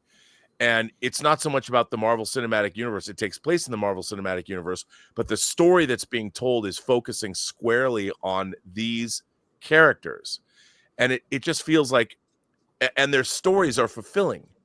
And when I was watching, I understand Brave New World's not really a great example of the new Captain America movie, but that movie feels like it's all over the place. It's like, take away, if you're going to make a great superhero movie, take away the superheroics of it all. Take away the MCU or the DCU of it all. Can you tell a compelling story about a person, a character? And is that story personal and fulfilling enough? And if it is, then you can wrap a superhero blanket around it and make it work. But I feel like, look, I love The Eternals as a science fiction movie, but in it, the idea of the deviants, which deviated from how the deviants were presented in the comics, it didn't really work. It didn't make much sense. If there were deviants on Earth like these creatures, what? No one besides the Eternals have ever seen them, and like they show up. We vanquished them a long time ago. Well, if you guys have been interfering in human history for all this time, it was weird. Like you're coming now, and it felt like I liked the character interplay, but where have these people been? You know, when like people ask when Thanos, when Loki with the Chitauri attacked New York, why were they not there? What was going on there? They were like, "Hey, we can't interfere. We can't interfere with their things. With the world of great of heroes." It's not. I mean, it's a weird. And then they introduce Arshem the Judge, and they introduce the Black Knight, but they don't say it's the Black Knight. And there's all. It feels very unfulfilling. Like I liked the Black Widow movie. The first half was good, and then you have this perfunctory, bargain basement helicarrier that has to fall out of the sky for 100 minutes, and you're like, okay. I just don't. None of this matters. Like the big apocalyptic thing here doesn't matter. And you're watching this, and it's a great, fully realized action scene, but it wasn't character driven because she's not going to die. Yeah. What was great about that film was the interplay with her and Yelena and the Red Guardian and all that. And I mean, I thought that Thunderbolt was a much more fulfilling movie in the sense that I like these characters. It was kind of small. There's really only 3 giant set pieces in that film, and I enjoyed it. I watched. I'm like, I felt fulfilled by this movie because I like the characters. I like these characters, and I like where they're at, and it was different, and I felt like I felt like it was a full meal. Mm-hmm. I didn't feel like I don't have enough salt or enough pepper now, Thunderbolts I want Fantastic Four to be great. Me too. Do. But there's been nothing in the trailers that's led me to think like, I mean, they're fine, but I'm watching these trailers going, why should I see this movie? What about, they have not told me that there's something that's going to happen in this movie that makes, so I know Galactus is going to show up. Well, okay. And what does that mean? What does it mean? You see the Fantastic Four, they're a family and but we don't even know anything about them. And from the trailers and the marketing, I just wonder, why am I supposed to see this movie? Aside from the fact that it's the Fantastic Four, what is going to happen in this movie that's going to keep me interested as a viewer? I've learned nothing from that perspective, other than the fact that, it's Galactus. Yeah, I know that because I've read comic books for 40 years, but it's like, okay, beyond that, what's going to happen? Why am I going to see this movie? Yeah, what's the story about? Yeah. Collins and Matt have been roasting me about how I have nothing to the Fantastic Four marketing, and I'm just like, it's done nothing for me, and they're like, you're nuts. I'm like, well, that's kind of our thing. We like to roast each other when we disagree on something, just for the sake of it. Look, I love the look of the retro look of the film. But the thing about, I love John Byrne's run on the Fantastic Four, and I love Jonathan Hickman's run on Fantastic Four. And the cosmic adventures that Byrne told, I love these big, giant stories. And by the way, I think they've kept most of Fantastic Four hidden. I think we know very little about what's going to happen in that film, and I'm hoping it's going to surprise people because they haven't told us anything. Fingers crossed. Beyond it, it's like, okay, we're going to see 10 minutes of Fantastic Four being the Fantastic Four, and then Galactus and his herald are going to come to Earth, and that's it. I mean, normally we get an idea, this happens in the movie. This happens in the movie. There's not much that we know that's going to happen in this movie other than the Fantastic Four are famous, and Galactus comes to Earth. That doesn't seem like a 2-hour movie to me. No. I need to know what more is, and I'm sure more will happen. I think it's done, for me personally, I think it was done on purpose to show us a little bit less to see the big reveal of what's going to happen in the movie. Yeah. I get to your point because a lot of the general audience, they don't know what the hell they're getting because the Fantastic Four has been completely failing left and right, since the original one. I can't remember Totally. what was the original one called for the Fantastic Four. What was it made by? I can't remember. Well, I mean, if you count the unreleased Canon? Roger Corman produced, Yeah, the one, Roger then- Corman one. Yeah, I saw the Roger Corman one. I was like, oh yikes, it was so terrible. Well, yeah, because they made it for 6 cents, though. You know, I mean, not. I can like, see why. Yeah, not like Shyamalan's 6 cents. I mean, actual 6 pennies. yeah, like No, but the squeezing I the think blood. I think that they need to. And then there's what is it, the rise of the Silver Surfer and all this. Yeah, The problem is, again, they lean into the same stuff all the time. It's like, okay, yeah. Galactus and the Silver Surfer, but if you read Hickman's run or you read John Byrne's run, there's so much more going on. But and I think with the Fantastic Four, they need to lean into what made those comics great. And Galactus is not a really compelling villain, other than the fact that he's going to eat your planet. I mean, okay. By the way, there's got to be more character depth to Galactus. Like, why is he eating planets? yeah, and why haven't they shown us? Like, does he speak? We know he speaks because of the actor they cast, but why haven't we seen that? Like even if you would say like I hunger, or we haven't seen him in his ship. And I'm surprised they haven't. Maybe they're keeping all that under wraps. But I hope the movie has more on its mind. I'm sure it does, because they have to tell a story.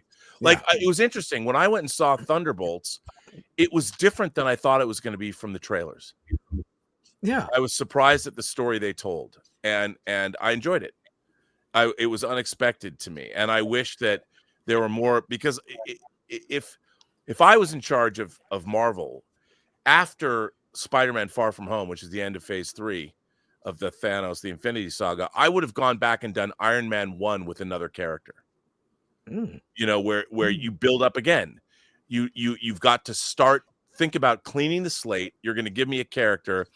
Shang-Chi kind of did that, but even with Shang-Chi, it was a family matter. It was not personal.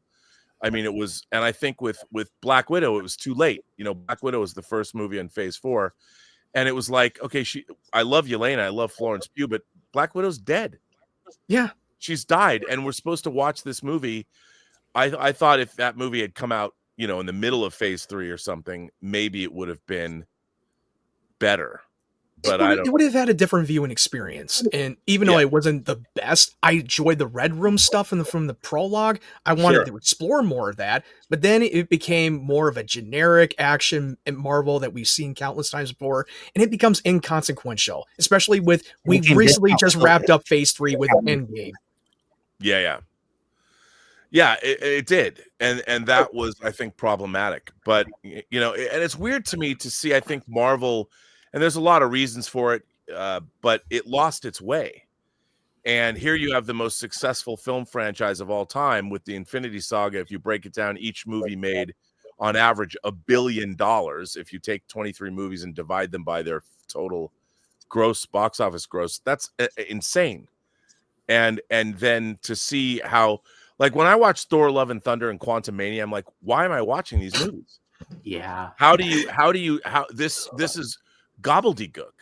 My brain was melting. Then Quantumania just completely ruined it. Get me on an acid trip of torture.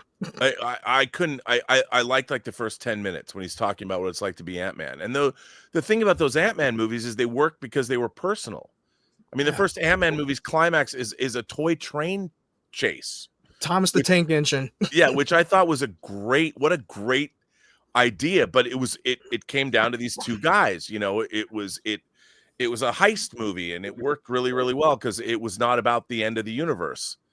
It was very similar in a way to Iron Man 1, where they're protecting a company and protecting a legacy, and him's legacy and all that. And when I watched Quantumania, I'm like, I hate this.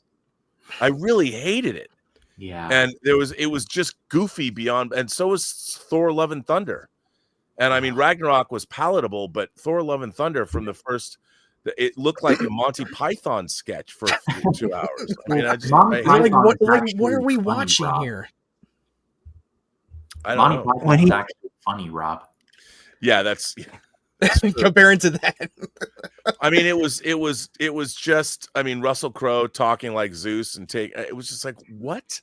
You had Russell Crowe's Zeus, and then you shit the bed by making him a completely silly character. I mean, look at how his performance was as Jor-El in Man of Steel. Oh God, he was my favorite on-screen Jor-El. He's I will great. admit that. He's so great, and just his performance and the tone of all of that. And then we get Love and Thunder. Yeah, like how the hell did this happen? I don't It know. just became way. It It just literally became way too silly, and Taika Waititi just got carried away making that movie. Yeah, and Marvel And let him. there were deleted scenes that were good that actually redeemed him in the movie that Russell Crowe's is, where him and Thor walk while Natalie Portman's in the hospital. And he kind of like, it shows you a human side of him. They cut it all out because they wanted him to keep the jokes going. Yeah, but the thing is, nobody goes to those movies. I mean, if Deadpool, it works, and having Marvel humor works, and because there's not a lot, it's presented in such a way. It's just like the comics. The humor in Marvel movies has never bothered me because it was always sort of earned. Yeah, and the humor was genuinely funny. I understood that reference. I mean, it's genuinely funny, and it works. It's all character-based humor.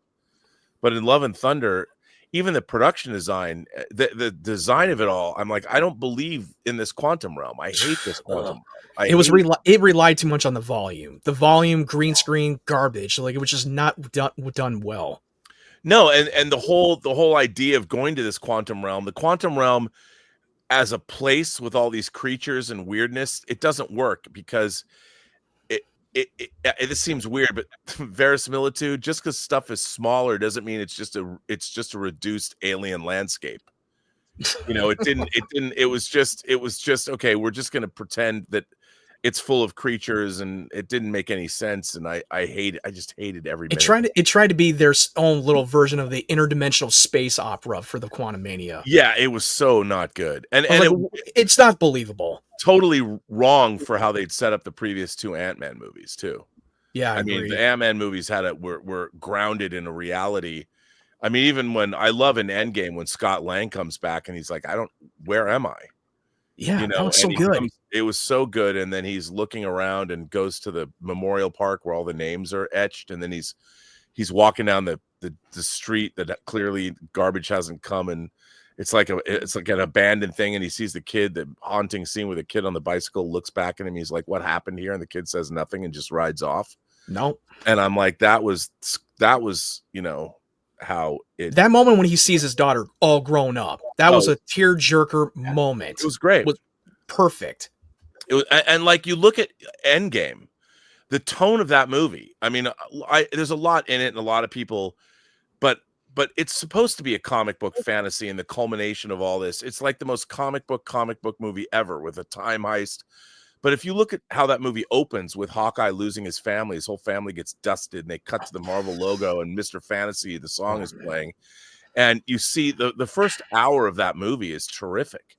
I love Infinity War and Endgame. Oh, I love both of them so much. It was a crowd pleasing movie that we've had in the last decade, especially in that scene in the opening of Endgame with Hawkeye losing his whole family. That was originally supposed to be the ending of Infinity War, according to the Russo brothers. But they thought, no, we thought we would be better to add that into the beginning to set the tone of the film.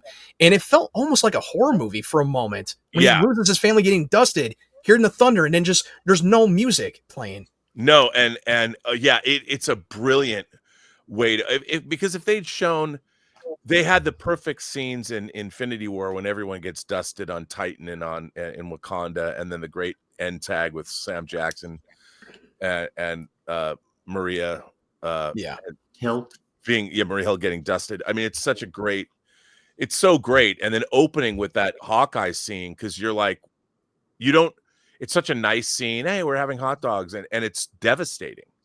Oh yeah. When you see it, it's like, oh my God, because then it makes it personal, and it brings it home. Like, that could have been my family. Yeah, it sets the arc for Hawkeye even more compelling than when we had in the previous movies. Yeah, and you can't.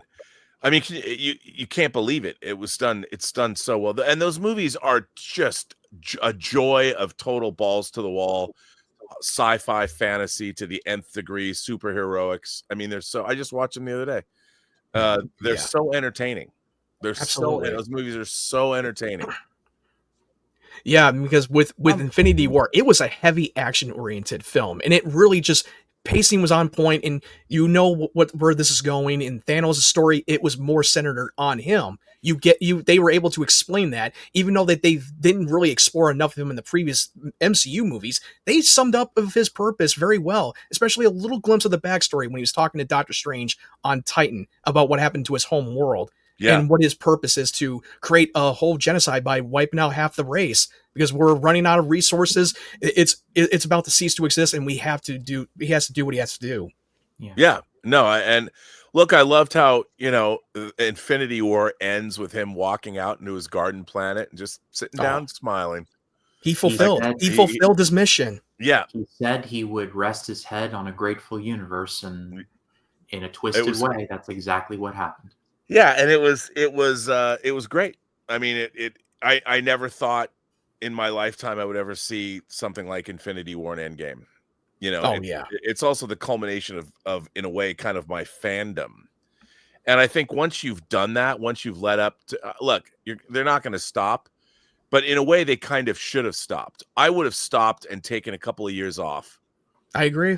And really figured out what was going on. But then, of course, then Disney Plus is coming along and they're making so much money. Yeah. You just made almost $3 billion. Or if you include Infinity War, I mean, that was almost almost $5 billion or something.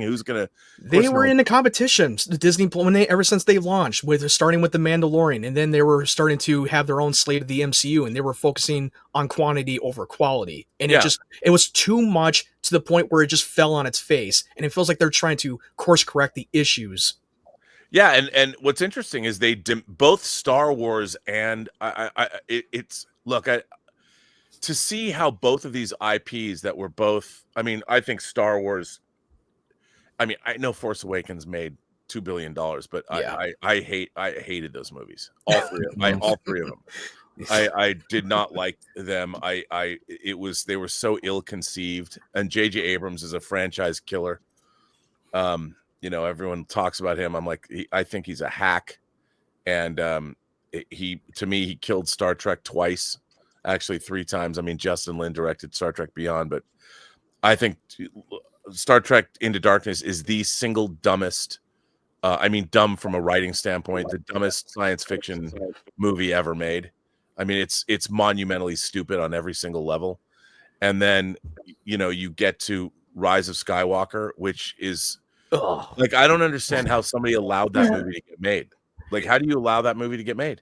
It was such a reactionary. That literally felt reactionary since the fallout of The Last Jedi that was so divisive that Twitter basically did a World War III on each other, arguing about some stupid, dumb things that happened in the movie.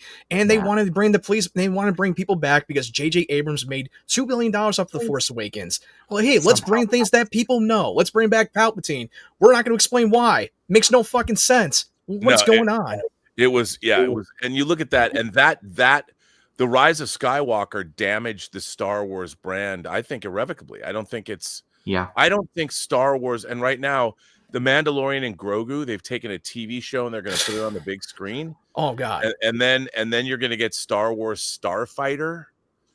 It felt like a swap for the title of Rogue Squadron that Patty Jenkins was supposed to direct. Hey, let's just get Sean Levy, who directed Deadpool and Wolverine, and do a Starfighter and get Ryan Gosling on. And it almost felt like that they're just changing directors and rewriting the script.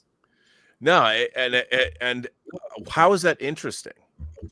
Like, I know, it's like I don't care about Starfighter. Why do I care about that? Top Gun Maverick in space. Okay, I mean, maybe you could make a great movie out of it, I suppose, but maybe I don't. When you've got, I don't know, we could talk about this forever. I could talk about it all night, dude. Yeah, but I like that. I like it's so hot in here that now you can't tell. I wasn't going to say nothing, but he's like, I wasn't going to say anything. Yeah, I'm watching the sweat. It's gonna. Everyone's gonna. Poor Rob, he's melting. I literally am. It's 110 degrees in here. Oh man. So it's I just need to. It's funny because I didn't.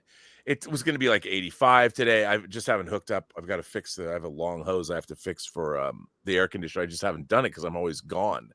And then I come in here at night and I forget to do it. But today I came in here and actually it was 112 when we started. So I'm like, yes. And it's I have very one slow. question for you, Rob. My question is, whenever like so for instance for the new James Gunn Superman movie, okay? So whenever so you're excited for the movie, obviously, Yeah. like us. Okay. So what is something like, do you think because like I was sitting there talking with these guys, we talk about, I'm like, I truly think this movie could hit $1 billion. I think it is because I said trailer engagement seems like everybody, and usually if you look at everybody's list, and I was wondering, do you think that this movie can reach $1 billion, or do you think it'll come close? Or do you I think it can. I mean, having not seen it, look, the movie has to be wildly entertaining. And I think I would suspect, now I don't know what this movie's actually about. But if I were to guess based on what we've seen, I think that the world of Superman, James Gunn's Superman, is this world where superheroes exist. It's imagine the more wholesome version of the Boys world. Yeah. You know, where Vought exists, but instead of being horrible and like that, it's more of a world where there's there's not a lot of there's all this crazy cacophony of stuff going on. You know, the Justice League or whatever they're called is corporate controlled, like the way Booster Gold would wear all of his. When they first introduced him, he was a corporatized character. Then the world is totally like that. And Superman represents this wholesome goodness that the world has forgotten. And the idea, you know, that Superman's trying to do good in our cynical times where, well, how much money do you make from that? And like where there's influencers and kind of like our world today where people are mean to each other online and we love social gossip and it's out. How does a character like Superman exist in our world? And you know, where like I'll tell you something, the idea that when I was talking with Brian about a sequel to Superman Returns, I had sort of had this idea that the Brainiac character, maybe inspired by the animated series, ran the Kryptonian archives. Like on Krypton, all of the knowledge of the 28 known galaxies, he was like the curator, the librarian. And when Krypton blew up and when Kal-El was sent one way, Brainiac, the whole archives lifted up and it was a ship unto itself. And he took off and he was going through the universe. And what he wanted as an AI was to live, you know, and what he wanted to do.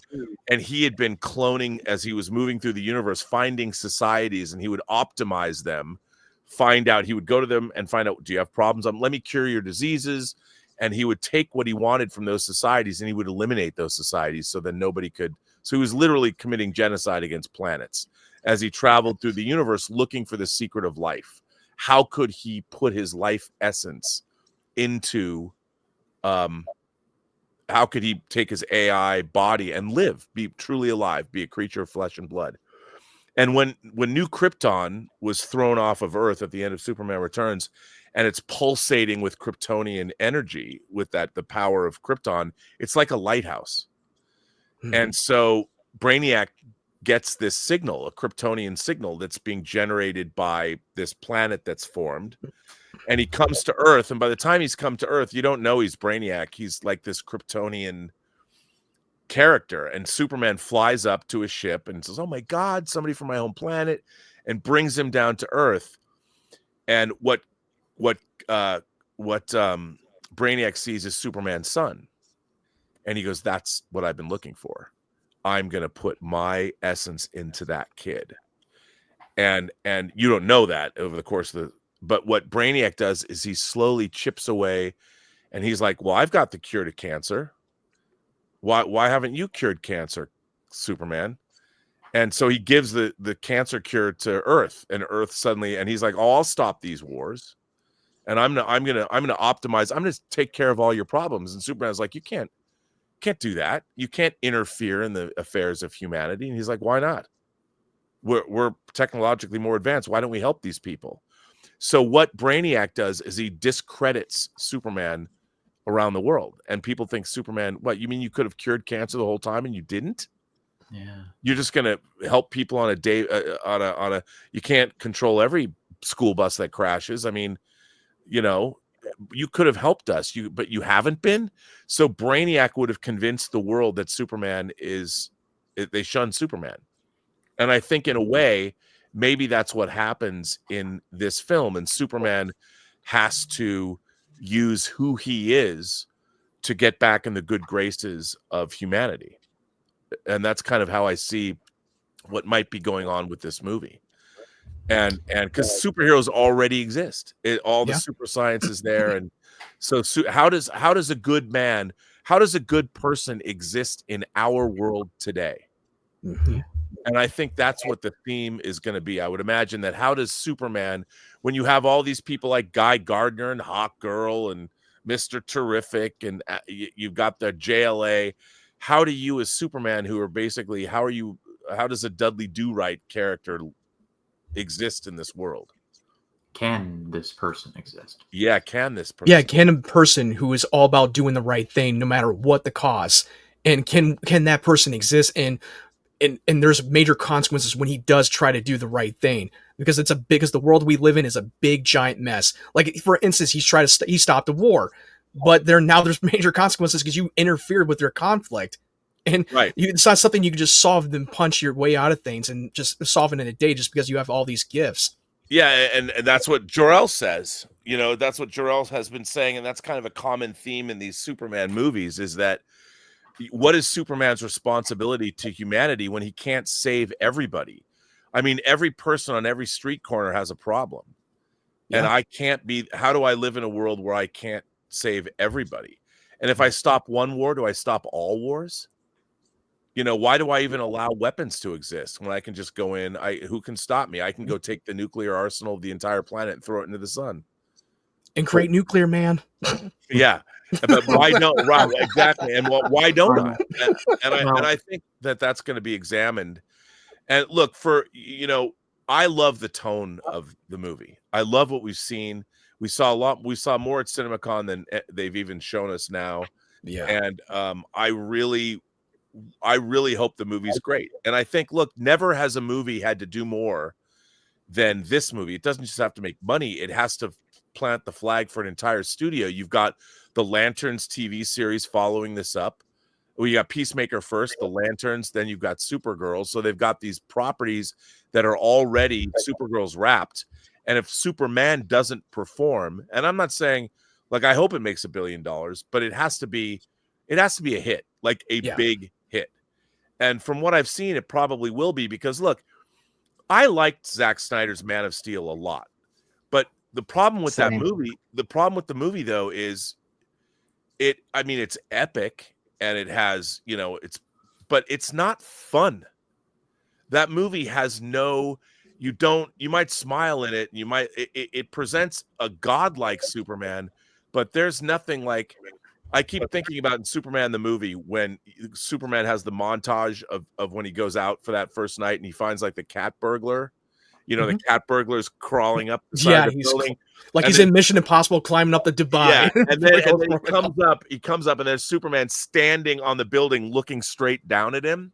And it's an easy effect. I mean, but it works so well. That puts a smile on your face. Yeah. And like when he rescues Air Force One, don't look, just fly. And it's all that. And then he literally rescues a kitten from a tree. Man of Steel had none of that.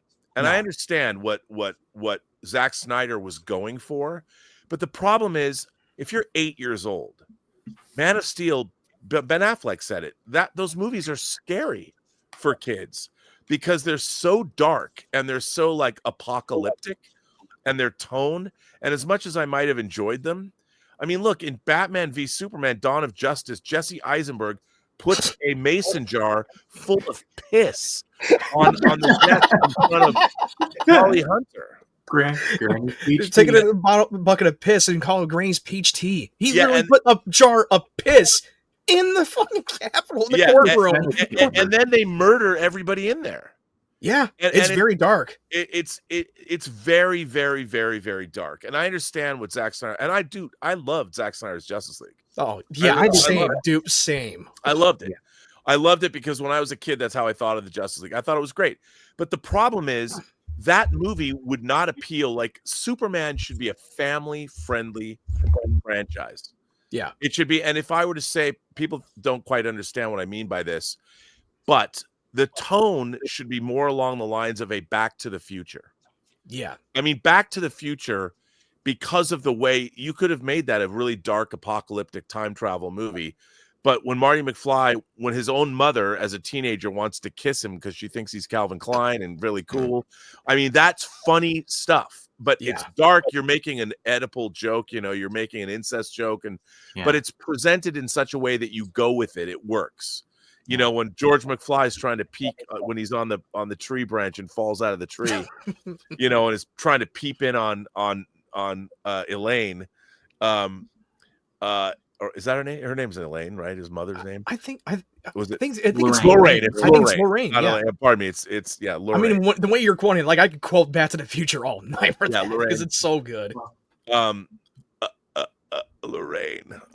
Yeah, it's Lorraine, not Elaine. I was thinking it's Thunderbolts, but that tone, that buoyant, fun tone, is what a Superman movie needs. Now, I understand everybody wants to make it cool and badass, and Superman, Zack Snyder was, he's cool and badass, but he's not making a family-friendly movie. No. And that was why those films, I know people love them because they identify, they want it, that Henry Cavill Superman is the coolest MFer in the universe.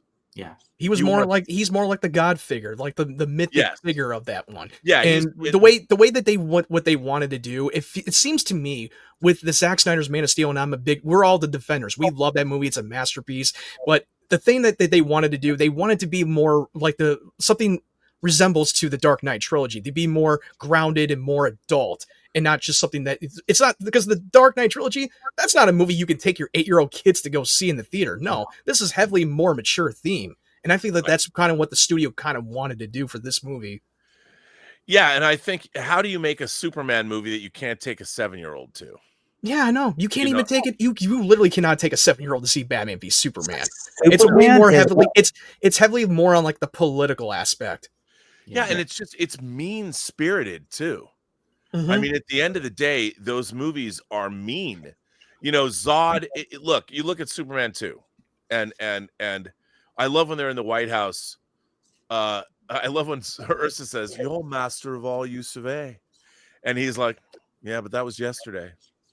And Zod's all like bored. He's taken over the world. Now, what are you going to do? You're in the White House. Now what? And Luthor comes in. Hey, General. He's waving the white flag. Yeah, I mean, that's all goofy fun. And you're talking about the outlaws from Krypton. In this movie, they're trying to kill everybody on the planet. Mass genocide. Yeah, it's mass genocide. Like rebuild Krypton on Earth. That's what Zod's purpose is in Man of Steel. Which I do feel like Superman, and especially in BVS, is one bad day away from becoming Homelander from The Boys. Yeah. Well, yes. And I think that's problematic. I think it's problematic for a character like Superman. And what I find really interesting as far as fandom is concerned, like, we have those 3 movies. And the Snyder cut of Justice League was a huge victory for fandom. Yeah. Now, I don't understand this really weird pushback against. So we're getting another Superman movie. You might like it, you might not. It's going to be very different from Zack Snyder's Superman, but those movies on any metric were not as successful as the studio wanted them to be. And they were incredibly expensive to make. Batman v Superman Dawn of Justice was, I've heard, upwards of $450 million. Oh, that God. movie cost. And you make a movie like that, and look, the fact is, the studio thought, we got Superman, we got Batman, we got Wonder Woman. That movie should have made $1 billion easy. The reason it didn't is because you couldn't take 7-year-olds. It should have made $2 billion. It was the biggest hype of all time when they announced at Comic-Con Batman, and then you got Superman, because originally they were going to do Man of Steel 2, but they were like, hey, they did this out of the pitch. They're like, hey, let's bring Batman in the movie.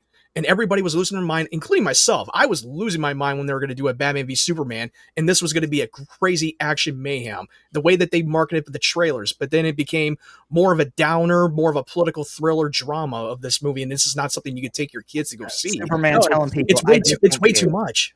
Yeah, and Superman dies. Yeah, Yeah. In his second movie. I mean, it's like, and I get it, but I find the cult of Snyder Bros, I guess you have to call it that. Snyder cultist. It's weird. It's weird to me because the Snyder cut, it got made and people are like, well, we want to finish the story. You know what the end of the story is? They win.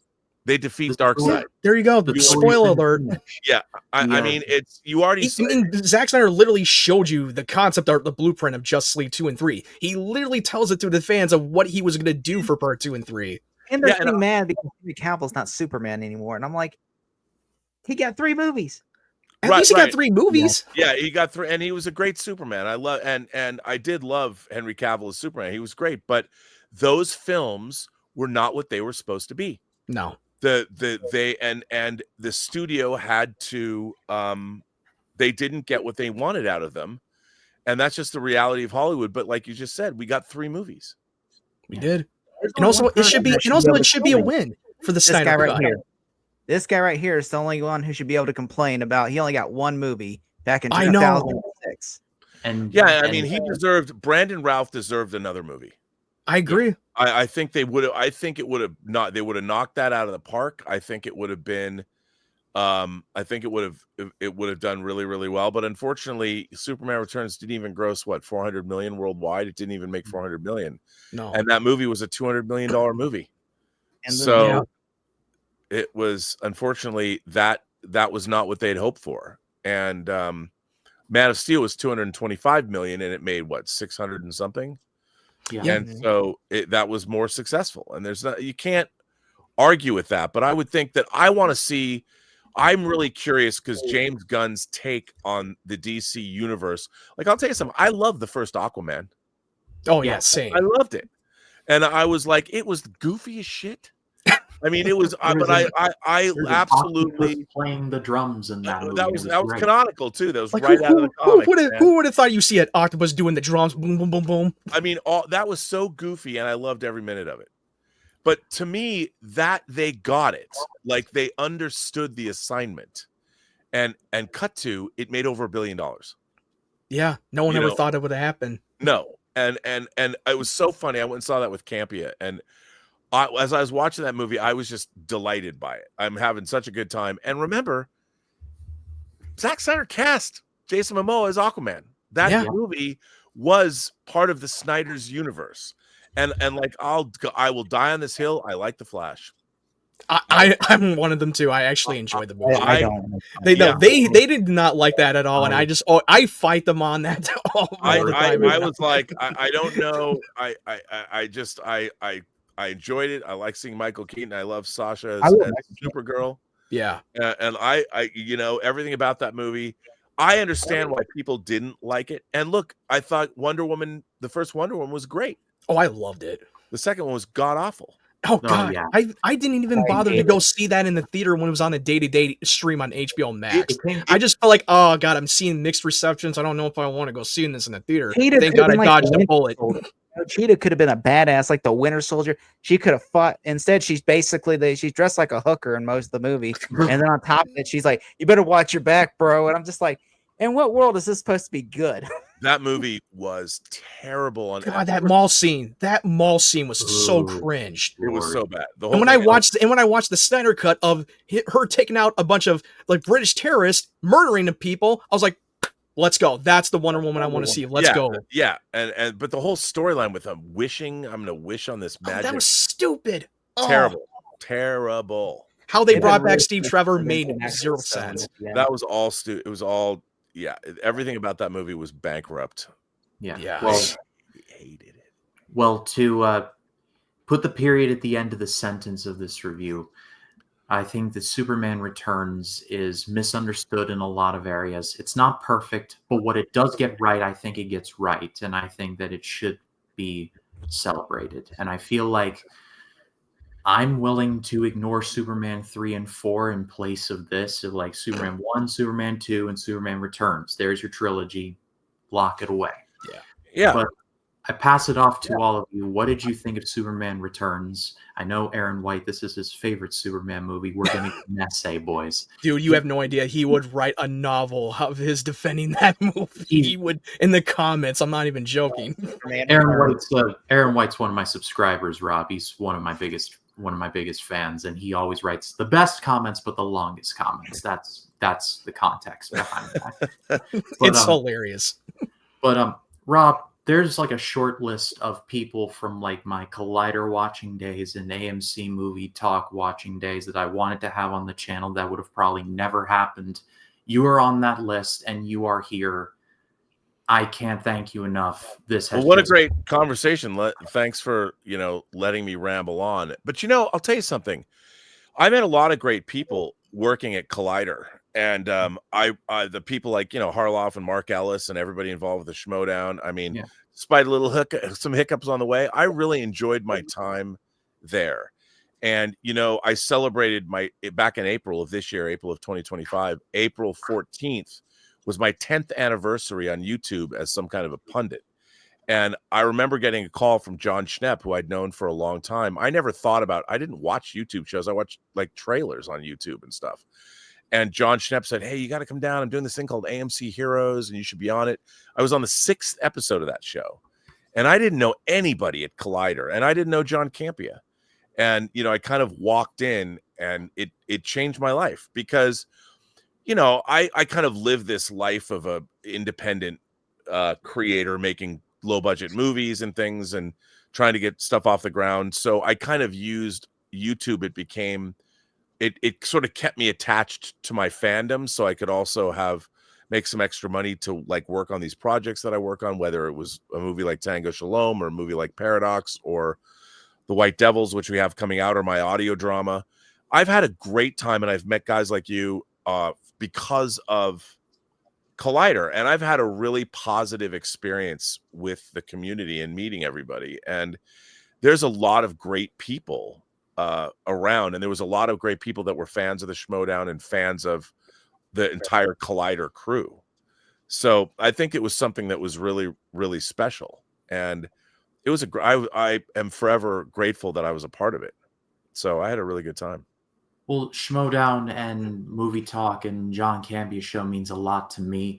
So to have you here is like, this is a heart is full kind of moment for me. It means a lot for us all because we watched you guys from AMC Days, Collider, all that. Even the John Campea shows, Schmoes Know, they were entertaining for us. Like, here's me pinching myself. Like, he's like, pinch me now. I'm fully awake and aware of my surroundings. I'm just sorry that I'm sitting here in 110-degree heat. I feel like I was a little off my game, worried about, but it's okay. What can you were hitting the nail on the head. We were just sitting here listening to you talk. I'm just happy that you're here because all day I was on pins and needles, afraid you're going to be like, sorry, can't make it. I'm like, well, no, I'll come back anytime. I mean, it's, the funny thing about what I've loved about being on YouTube, I think the most, and it's certainly true of my own channel, is all the people that I've met and how the community is really, I mean, in our crazy world, fandom is still fandom, and we have a kinship with one another because of all the stuff that we love. And that's why for the most part, fandom for my entire life has been a very positive experience until lately, when it's gotten so toxic. The way people talk to one another, like there's people that have talked to me. I'm like, I can't believe you talk to somebody like that in public. Just the words you're using. And I'm like, when did that happen? And I see it as a byproduct of trash talking, when you're playing video games online or something like that. But it's really weird because I think there's been a fundamental loss of politeness and empathy, but more than anything else, recognizing that, like when I was growing up, anything to do with science fiction, fantasy, or horror, it didn't matter. I would go see it or experience it or whatever. And I never would be like, that sucked. I'm like, it was okay. Nobody ever said that sucked. It was like, yeah. You either loved it or it was all right. but nobody would ever say that sucked. That was not in your vocabulary. Like I would watch anything when I was a kid if there was a whiff that there would be a monster in it or a giant Godzilla or whatever. I would watch it, and if I got one glimpse of a spaceship or an alien, I'd be like, that was totally worthwhile for me. Like you And were it didn't matter. And I watched a lot of terrible science fiction movies. Like there was a movie called They Came from Beyond Space that was Michael Gow, who was Alfred, and Michael, the Batman movies was in it. He played the Moon Master. It's terrible. But when I was a kid, I loved it just because it was called They Came from Beyond Space. You like going crazy, campy science fiction movies. I mean, I would watch anything. And there was a lot of stuff that really did suck, but I loved it anyway. Like there's a Danish, I think it's Danish, Denmark. It's a ripoff of Godzilla called Reptilicus. Oh my god, it's terrible. It's terrible. Just look up the trailer for Reptilicus. You know what? When that was on, I'm like, oh my god, Reptilicus is on. I'm like, Mom, Reptilicus is on. I just liked it because I thought the word Reptilicus was cool, and it's terrible. But I watched that Mystery Science Theater 3000. These robots and the one human commenting every shitty movie that have ever existed. That you never even thought that. Wait, this movie exists? When the hell did that happen? And seeing them do the funny commentary is just priceless. Yeah, and there's, I think Reptilicus was on there. You saw things like that one surprised me. I mean, yeah, but now, to me, it's like, look, do I like Batman and Robin? I do not, and I think it's ridiculous. However, I think that there's something about it that it exists at all. I mean, it's not good, but I watch it and I'm like, how does this movie exist? And to me, it doesn't suck, because sucking is too. When you say something sucks, that means you're not thinking. That means you need to have something more to say to me than something sucks. But I watched Batman and Robin, and just seeing Mr. Freeze and Arnold Schwarzenegger's one-liners, which are also terrible. But you watch that movie, and I'm like, for whatever reason, it puts a smile on my face that it exists. Yeah. It's terrible. I used to love it when I grew up as a kid. I turned my brain off, and it was one of the entries of the Batman movie. And I watched I think with the first one, the entry of Batman for me back then in late 90s. It was probably like the Joel Schumacher's Batman Forever. And then I watched the Michael Keaton's, Tim Burton's first two Batman movies and loved it and watched it countless times. But I used to love watching Batman and Robin back then. Yeah, I mean, I have the soundtrack on disc. I have the soundtrack to Batman on disc. Oh, you do?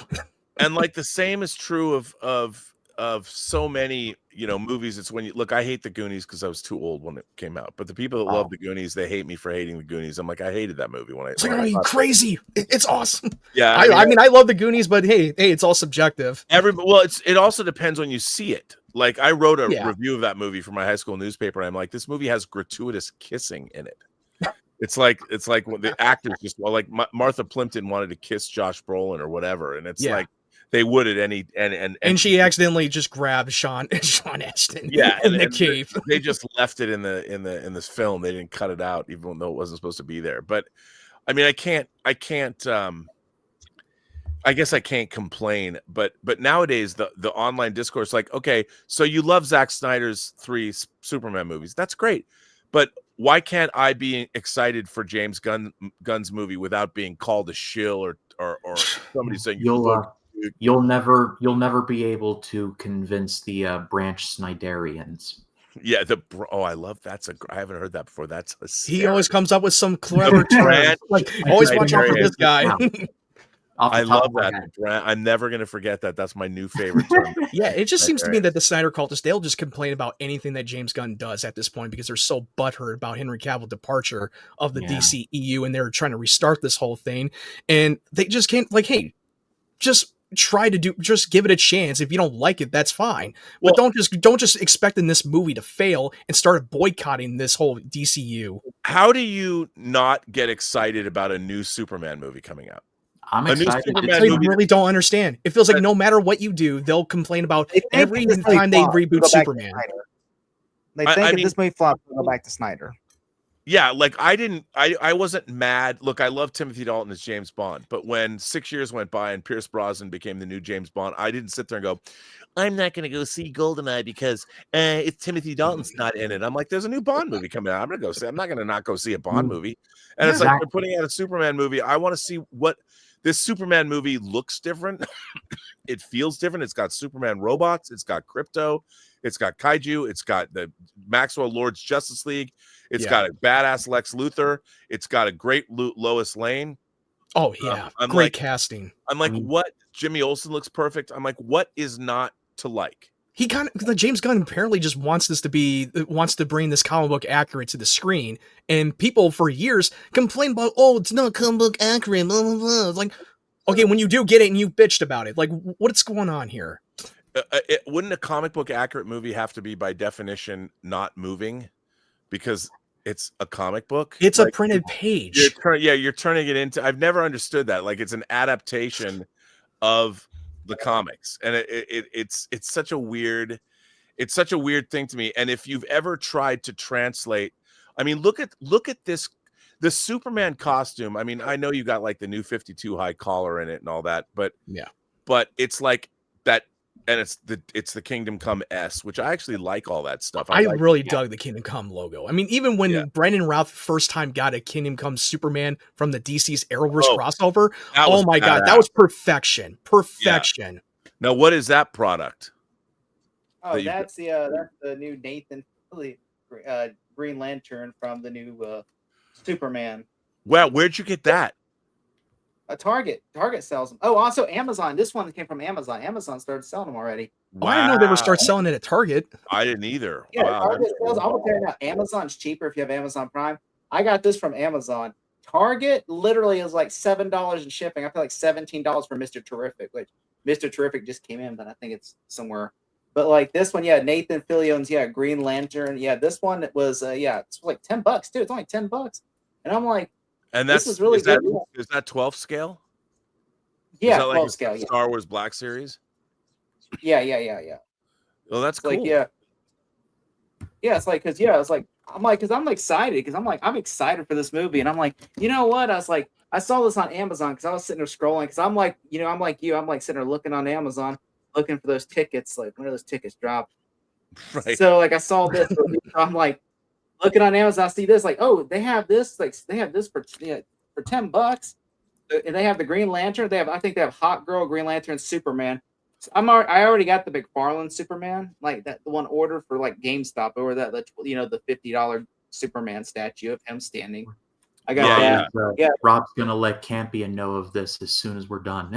Oh, he's got just wait for tomorrow on the John Campy show. He's gonna mention that. I mean, I'm looking at like here's a Mr. Terrific figure right here. It's $10. If you go to the link and scroll down, it actually has like you can actually find Guy Gardner. They even have like for $40 you can get like the whole pack of like Superman. Guy Gardner, Mr. Terrific, Hot Girl, and I think with the $40 edition, it comes with her mates. Yeah, I mean, this is wild. There's the Mr. Terrific right here, and it's $10. Yeah, nice. Yeah. So I said this is like cheaper because that's like because I'm iffy on Mr. Terrific because I'm like I've never really known that character and I don't want to take a chance. Like, what if this character's terrible? Which I don't think it's going to be because it's James Gunn. I mean, this is the same guy who made Polka Dot Man a cool character. Yeah, he made Polka Dot Man work. Who would have thought? Care about King Shark? Yeah, King Shark. He gave us literally King Shark's entire dialogue. His entire dialogue is bird. Like bird. That's his dialogue. Broke smart. I mean, I never thought I'd see Starro live action. Oh my god, Starro! I saw some comic book page. I was like, "What is that?" They just like fought Starro, and now we got it in live action. How crazy is that? It's wild. I can't believe it. But yeah, these are These are all here. I didn't realize these were out yet. Yeah. Oh yeah. The only thing I hate about Amazon. I love Amazon for everything but McFarlane toys because I'm a huge McFarlane junkie. I got a set back there of McFarlane's toys. Yeah. I hate because Amazon it takes like 3 or 4 months later, but GameStop and Walmart are like, oh, you can get them instantly. And that's the only thing I hate more than anything about. Right. Like, and you got like you said, you can get Green Lantern, Superman, and Mr. Terrific for like $30. I was like, yeah. Which Yeah. I was like, that's what I did. I'm like, you know what? I was like, but Jess said, I said, I don't need Superman because I'm already got McFarlane coming. So I'm like, well, I do want Nathan Fillion's Guy Gardner because I'm like, that's pretty cool. And I just wanted Mr. Terrific because I'm like, you know what? I said $10, Mr. Terrific. I wish they had Lex. I know Ultraman's coming soon. I could not find Ultraman. I know Ultraman's coming, but I don't It know might when. not be part of the first one. Wow, these are 12-inch figures. So these are and the sculpting's pretty good. Yeah. 12-inch figures for $10. Yeah. That's not a bad deal, actually. It's that's not a bad deal. Which he's like, watch, he's gonna be like, see, thanks guys. I might have to get this Guy Gardner. I mean, it's cool. Like he's got like the bowl cut and everything. Like seriously, like And look, the face looks like him. The sculpt looks like him, which is pretty good. Like, yeah, it's pretty good. yeah. Well, gents, I've got to go feed my dogs. Well, let's wrap things up. Rob, again, can't thank you enough. You mentioned some time ago truenoir.co. I'll put a link in the description of the video. Encourage everyone to go check that out. The Burnett work, obviously. John Campia's show, obviously. Anything else that I'm missing that you'd like to plug? No, I mean that's about it. You know, and True Noir is something I worked on. It stars again Michael Rosenbaum. It stars Katie Sackhoff. It's got all different kinds of. It's got Bill Sadler's in it, who played Death in Bill and Ted's Bogus Journey. He was in Shawshank Redemption. He was. Oh yeah, I know him. Yeah. Also in your movie that you made, the one The Hills Run Red. Yeah, the horror film The Hills Run Red. You can get that from Shout Factory on Blu-ray. Let's watch that. Yeah, I'm very happy with how that disc. They asked if we could make special features of that just as the pandemic broke out. So the first 2 months of the pandemic, I just sat editing special features for that disc, which I'm really proud of those special features. There's a lot on there, and the disc is not that expensive. And it's going to go out of print soon. So check that out. And maybe my long lost movie, the feature film that I wrote and directed with William Shatner in it, Free Enterprise, will be coming back to the world soon because it's been out of print since 2006. Well, we'll be on the lookout for that. But Rob, I'd like to have you back on the channel sometime. I have a big horror series I do in October. Maybe I'd like to bring you on for that. I'd love that. If you are available. But we can talk about that closer to that. But again, I feel like I've thanked you 1,000 times. But again, I'm freaking out that you're even here. So thanks.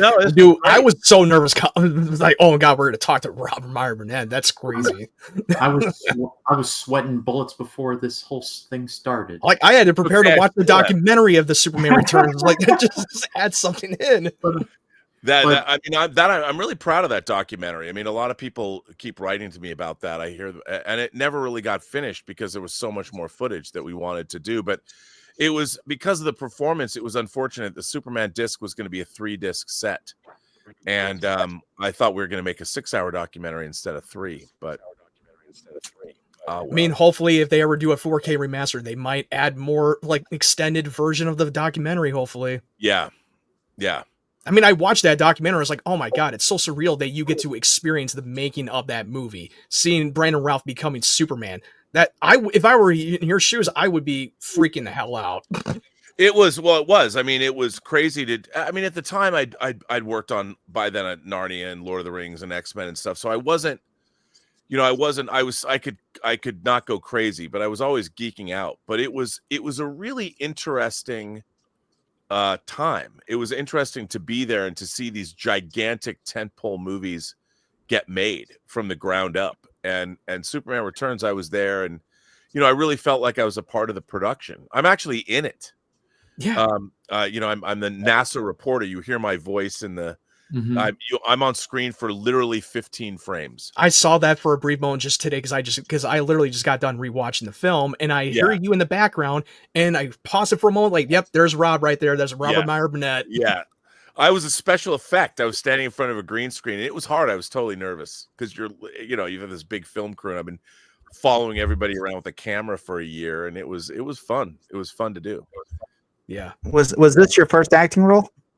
No, I mean, I grew up acting, and people used to tell me to go into acting, but I never wanted to do it. I mean, I always wanted to be behind the scenes because I liked making things and acting. I mean, back when I was young and worked out all the time, young and pretty, I guess I could have been an actor, but it never appealed to me. I always wanted to be a filmmaker rather than a film actor. But, I should have maybe, done more of that, because the combination of those two things, you could do both. And I mean, look at Jon Favreau. He acted in Swingers and then went on to have his great directing career. Look at Ben Affleck when he directed The Town and then Argo, that won an Academy Award. Oh, I know. That's insane. He's made all 4 of his movies: Gone Baby Gone, The Town. Oh yeah, Gone Baby Gone, and then Live by Night. Live by Night's not great, but it's a beautifully made movie. I loved Air. Oh, I love that movie. Yeah, that was like in my top 5 favorite films of that year.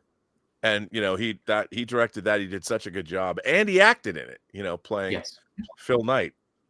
Yeah, Phil Knight. I mean, I hope we get to see more of his directing. I bought Air Jordans because of that movie. Oh, it's I love that movie. I mean, ever since he was cast as Batman, I've always wanted him to direct the Batman movie that we never got the chance to see. I wanted that Batman Deathstroke movie so bad. I mean, that would have been the greatest. From what I've heard, it was supposed to be like a James Bond action film. Yeah, I would love. I love my favorite superhero team. Well, I love the new Teen Titans. The new with the 1980 George Perez, Marv Wolfman, that iteration of the new Teen Titans. I loved it, with Robin and Kid Flash and Wonder Girl and Raven and Cyborg. I love that comic. I love that team. I would love to have seen, because of course Deathstroke was a huge part of that comic. That's where I think he was introduced.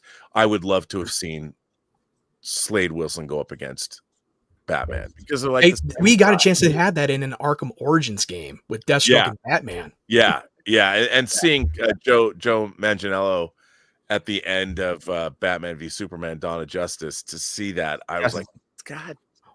Oh yeah, this was at the end of Justice League. Or Justice League, was that right? Justice League. Yeah, I mean, I would love to see him play Deathstroke, like that in a bigger role. I don't want to see. I would rather see Ben Affleck play Batman and direct the Deathstroke Batman movie than I would see this. Oh hell yeah! Yeah, I'd be there day one. I mean, watch him in the Accountant movies and how much that Ben Affleck, I don't know how much he did his own stunts. Even in the Accountant 2, him beating someone's ass. Oh my God, he's the ruthless Batman for crying out loud. I mean, he's like 6'4" in real life. He is. He's very tall. He's a big dude, and I know he's in his 50s, but man, he was a formidable Batman. I loved him as Batman. Oh yeah, the warehouse scene in BVS. Get the fuck out of here! Like, this was awesome. It was awesome.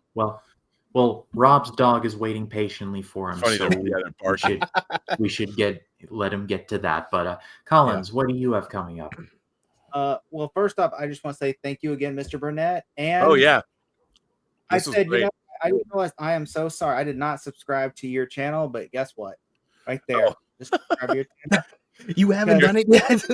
I honestly, I'm like, I can't believe that. It's okay. I forgive you.